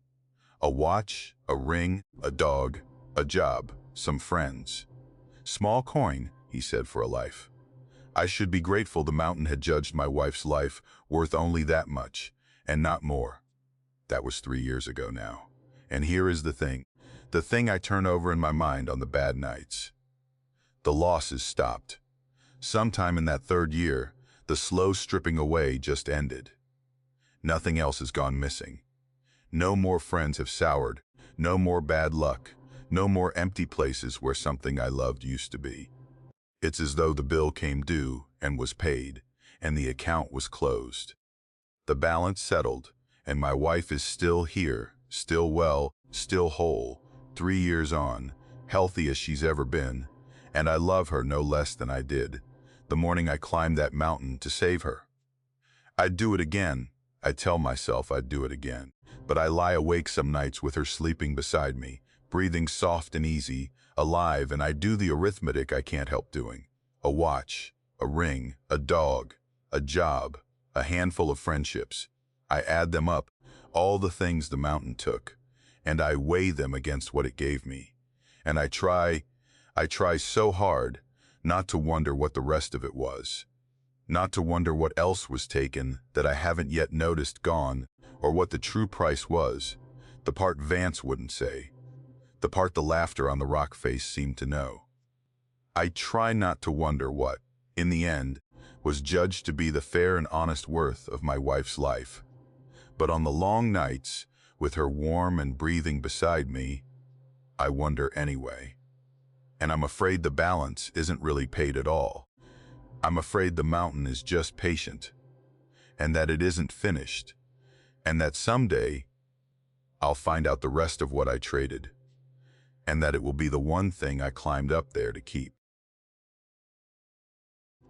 My grandmother kept a Bible that was older than anyone in the family could rightly remember. A great heavy thing bound in cracked black leather, its pages gone soft and brown at the edges from 200 years of handling. It had come down through the family from a time before anyone living could name, passed from mother to daughter, down the generations along with the house and the land up in the high coves where we'd always been. And tucked deep in its pages, folded into the gap between the Old Testament and the New, there was a list of names written on a sheet of paper that had been added to and refolded so many times. It was soft as cloth, the names set down in a dozen different hands across the centuries. The oldest at the top in faded brown ink that had nearly vanished into the paper, the newest at the bottom in inks that grew darker and more modern as they came down the years, all the way to a few in my grandmother's own careful hand. There was a rule about that list, and my grandmother was as serious about it as she was about anything in her life. You never read the names aloud, and you never, ever added your own name to the bottom of it. That was the whole of the folktale as it had come down to us, simple and strict. The names on that list, she said, belonged to the family's dead, but not all the dead, not the ones who'd gone on peaceful and finished. These were the ones who died with something left undone, some business unsettled, some grief or anger or longing that had kept them from going all the way over to wherever the dead are meant to go. They lingered, she said.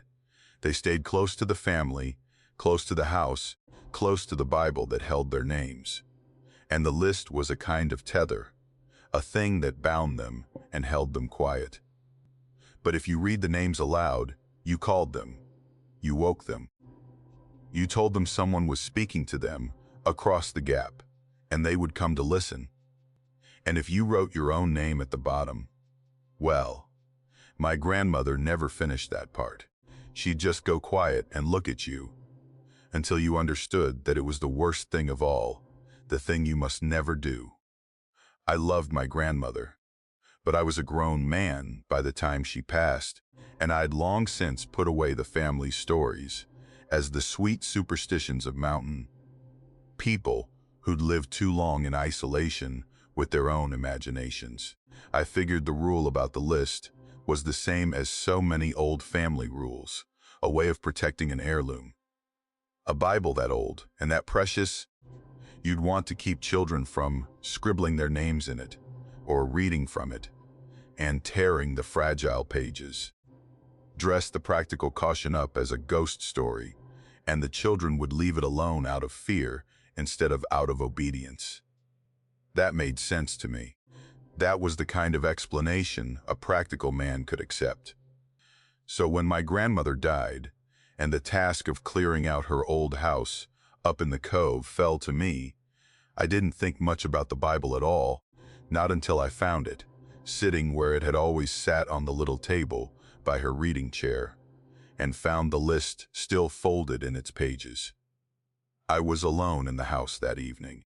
My brother was supposed to come help, but he'd been delayed, and the work had run long, and the light had failed, while I was still sorting through a lifetime of accumulated things, and I'd ended up alone, in that old house in the cove, with the dark pressing against the windows, and the nearest neighbor miles down the mountain.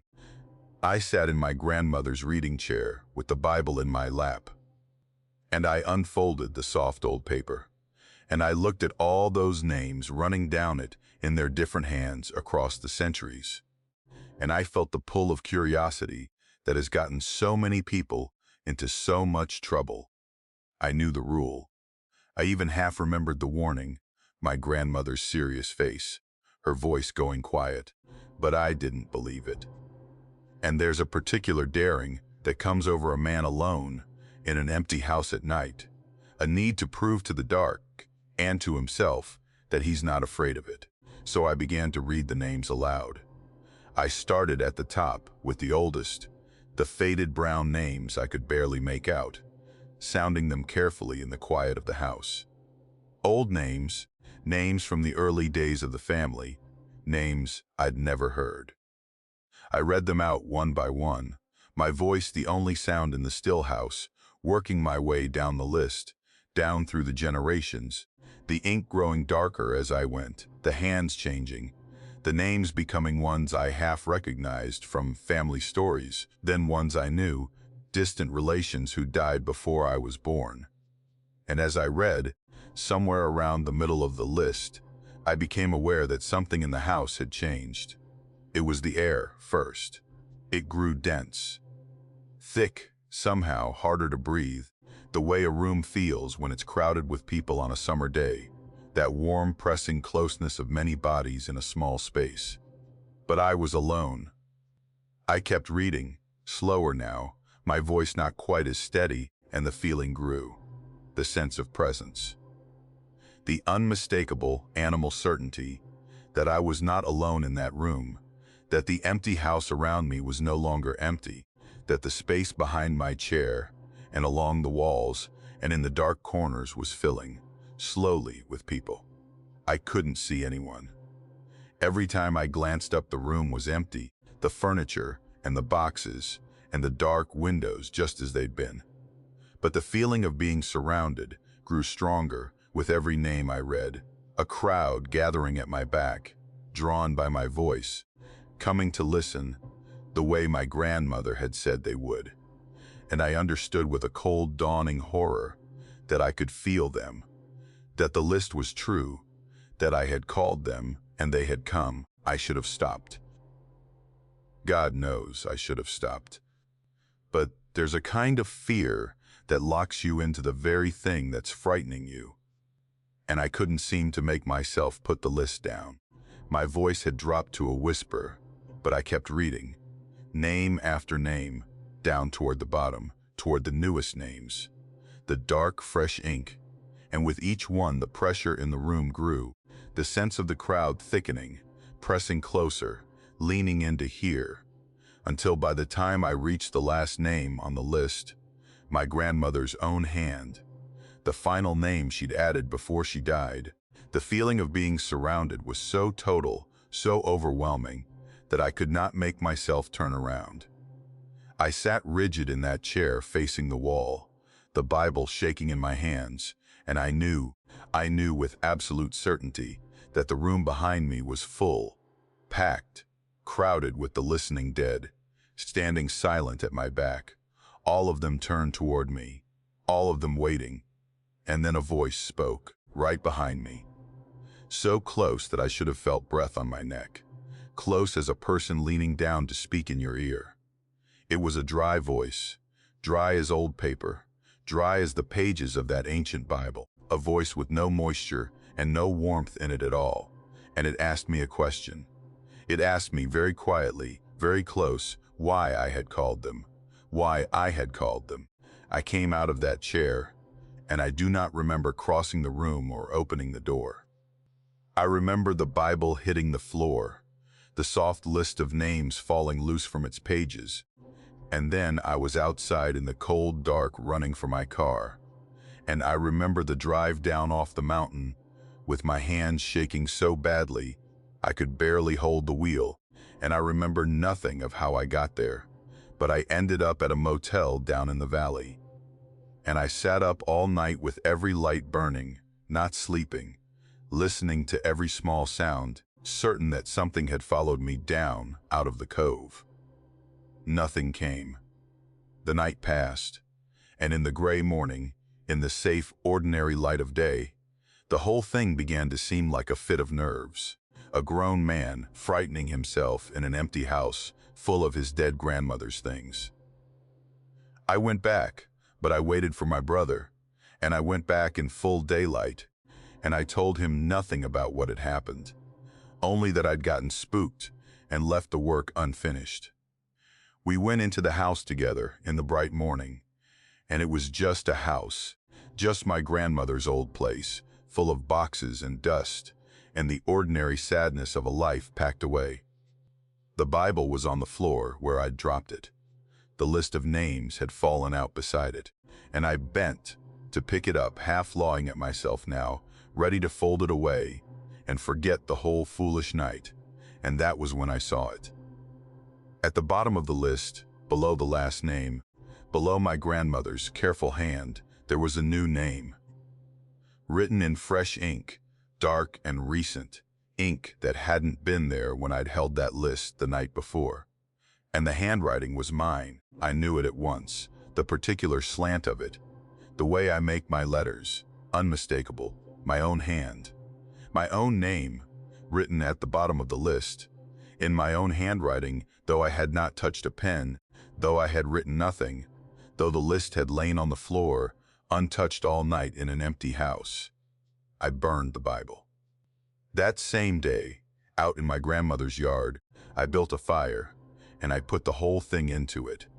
The cracked black leather, and the brown soft pages, and the list of names with my own name fresh at the bottom of it, and I stood and watched it burn down to ash, and my brother watched me do it, and asked me what in the world was wrong, and I couldn't tell him. I couldn't tell anyone, for years.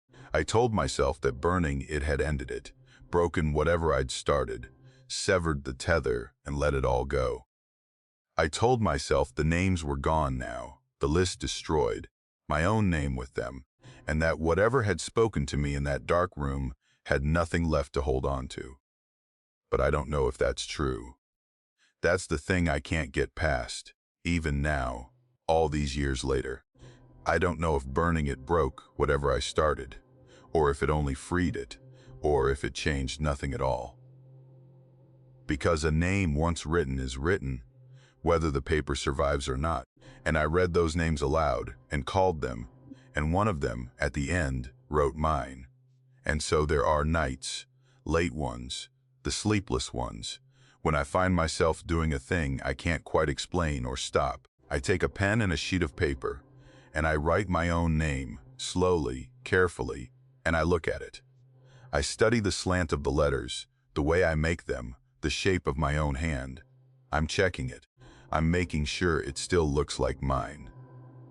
Making sure that the handwriting I'm using to write my name is still my own handwriting, and not the hand of something that learned to write it one night in an empty house in the cove. Copying it off a list, practicing, waiting for the day it won't need me to hold the pen at all. The old folks along the Watauga spoke of the long man, and they spoke of him the way you'd speak of a neighbor you respected and feared in equal measure, somebody whose land you walked carefully and whose temper you didn't test. The long man was the river itself, or the spirit of it, the living soul of the water. They said, his head rested up in the high mountains, where the first springs and trickles gathered, and his feet stretched down through the gorges and the bottoms to the lowlands, far away, so that the whole length of the river, every pool and riffle and bend of it, was one single living being lying across the land. It was an old idea, older than the settlers, come down from the Cherokee, who'd lived along those waters for 1,000 years before anyone else. And the mountain people who came after had taken up the belief in their own way, half Christian and half something older, the way mountain people so often were. The folktale of the long man wasn't about a monster, exactly. That's the thing I want to make clear, because it would be easy to tell it that way, and that would be wrong. There was no creature in the river that came up to drag you under, no thing with teeth lurking in the deep pools. The long man was the water, all of it, and the story about him wasn't a scare story at all. It was about respect.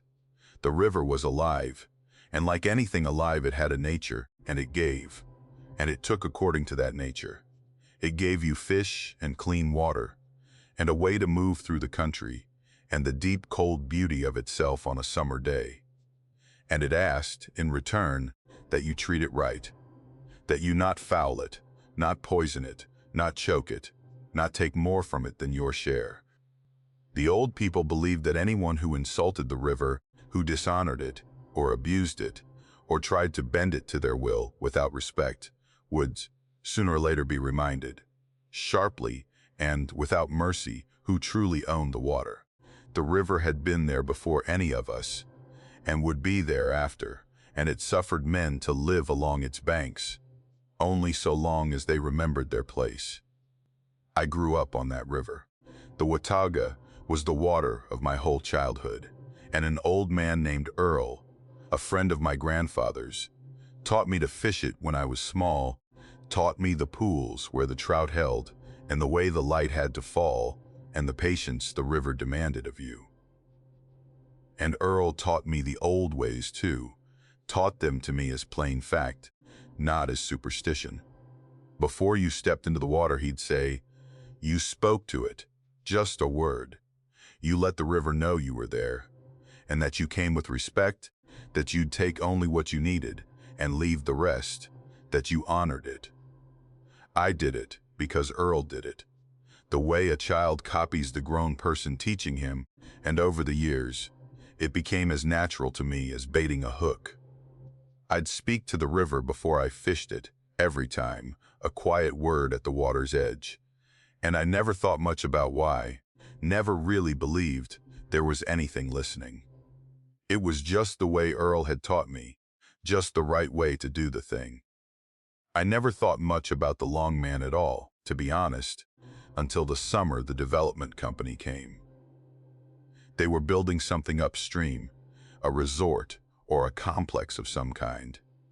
And they needed to reshape the land along the river to do it, and they did what those companies do, which was to start dumping fill into the river itself at a wide bend upstream, narrowing it, choking it, dredging and filling to suit their plans with no thought at all for the water or anything living in it.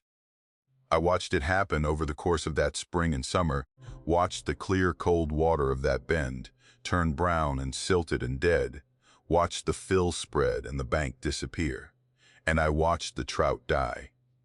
The trout I'd known my whole life, the fish that had held in those pools for as long as I'd been fishing them, and for generations before, choked out by the silt, their water stolen and fouled and filled in. I was furious. I went to meetings. I made calls. I did everything a powerless man does when something he loves is being destroyed by people with money and permits, and none of it made any difference at all. The work went on. The river died a little more each week. I told old Earl about it, sick with anger, and Earl just listened, the way he always did.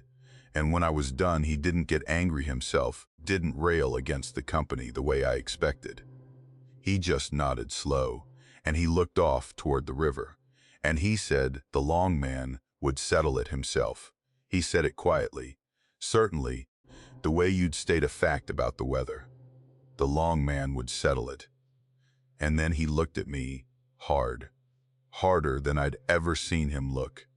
And he told me that when it happened, whenever it happened, I should make sure I was nowhere near the water. He made me promise it. Stay away from the river, he said, this whole rest of the summer, if you can manage it. When the long man settles a thing like this, you don't want to be standing in the way of it.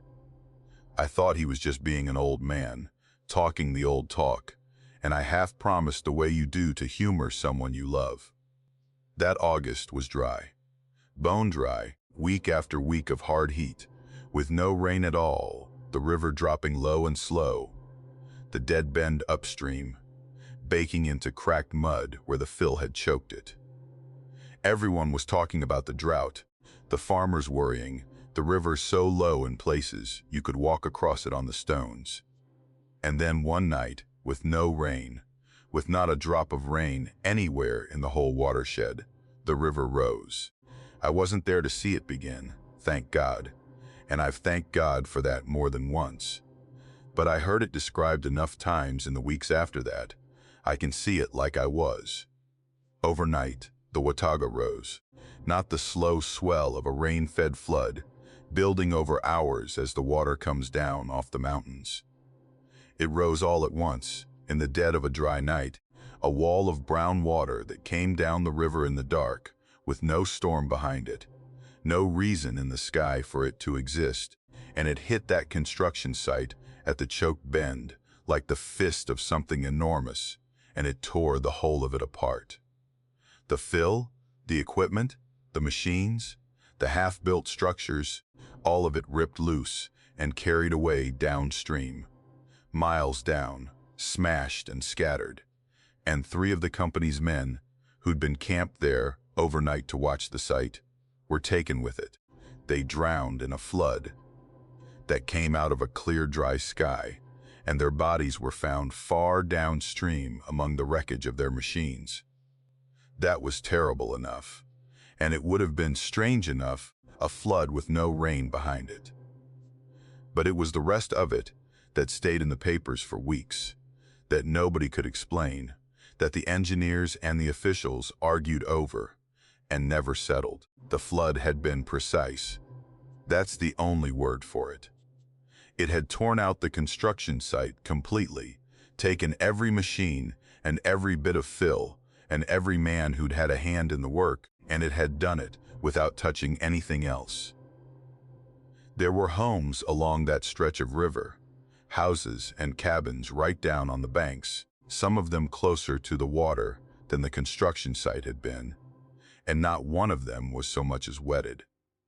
The flood had risen and raged and destroyed, and then receded, and it had taken only the thing that had wronged the river, only the men and the machines that had choked it, and stolen its water and killed its fish, and it had left everything else, every innocent thing, untouched, as though the water had looked at what lay along its banks and chosen, deliberately, exactly what to take and what to spare.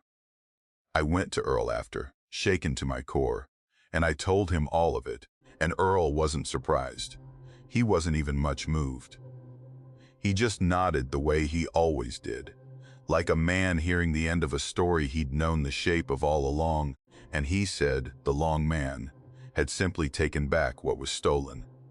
The men had taken the river's water, and the river's fish, and the river's bend, had stolen from him and fouled him and shown him no respect at all, and the long man had reached down the length of himself, from his head in the mountains to his feet in the lowlands, and he had taken it all back, the water and the ground and the lives of the men who'd done it, and he had reminded everyone along that valley where the borders lay. The river gives, Earl said, and the river takes, and it knows the difference between the ones who honor it and the ones who don't, and it does not make mistakes about which is which. That's why the houses were spared, he said. The river knew them. The river knew their people had spoken to it right for 100 years. It only took what had wronged it. I've never been able to explain that flood, and neither could anyone else, and after a while, the papers stopped trying, and the whole thing faded into the kind of strange story that hangs around a place. The company didn't rebuild. They pulled out, settled with the families of the drowned men, and left that bend of the river to heal itself, which it did, slowly, the silt washing out, and the water running clear again, and, after a few years, the trout coming back to the pools where they'd always held. I still fish the Watauga. It's still the water of my life, and I'll fish it till I'm too old to wade. But I do not ever, ever step into that river anymore without speaking to it first. A quiet word at the water's edge, the way Earl taught me. Every single time, letting the river know I'm there, and that I come with respect, that I'll take only my share and honor the rest. I used to do it out of habit, but 'cause Earl did it. I don't do it out of habit anymore, because I've come to understand something about the old folk tales, the ones I grew up half lawing at, the Long Man and all the rest of them. I used to think they were superstition, the quaint beliefs of isolated people who didn't know any better, stories to explain a world they couldn't understand. I don't think that anymore.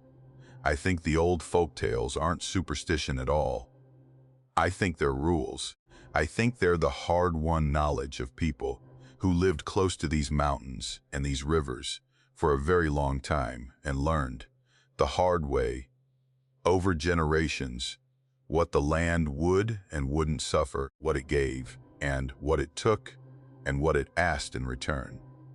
They wrote those rules down the only way they could, in stories, and they passed them on, and the stories survived, even after people stopped believing the reasons behind them.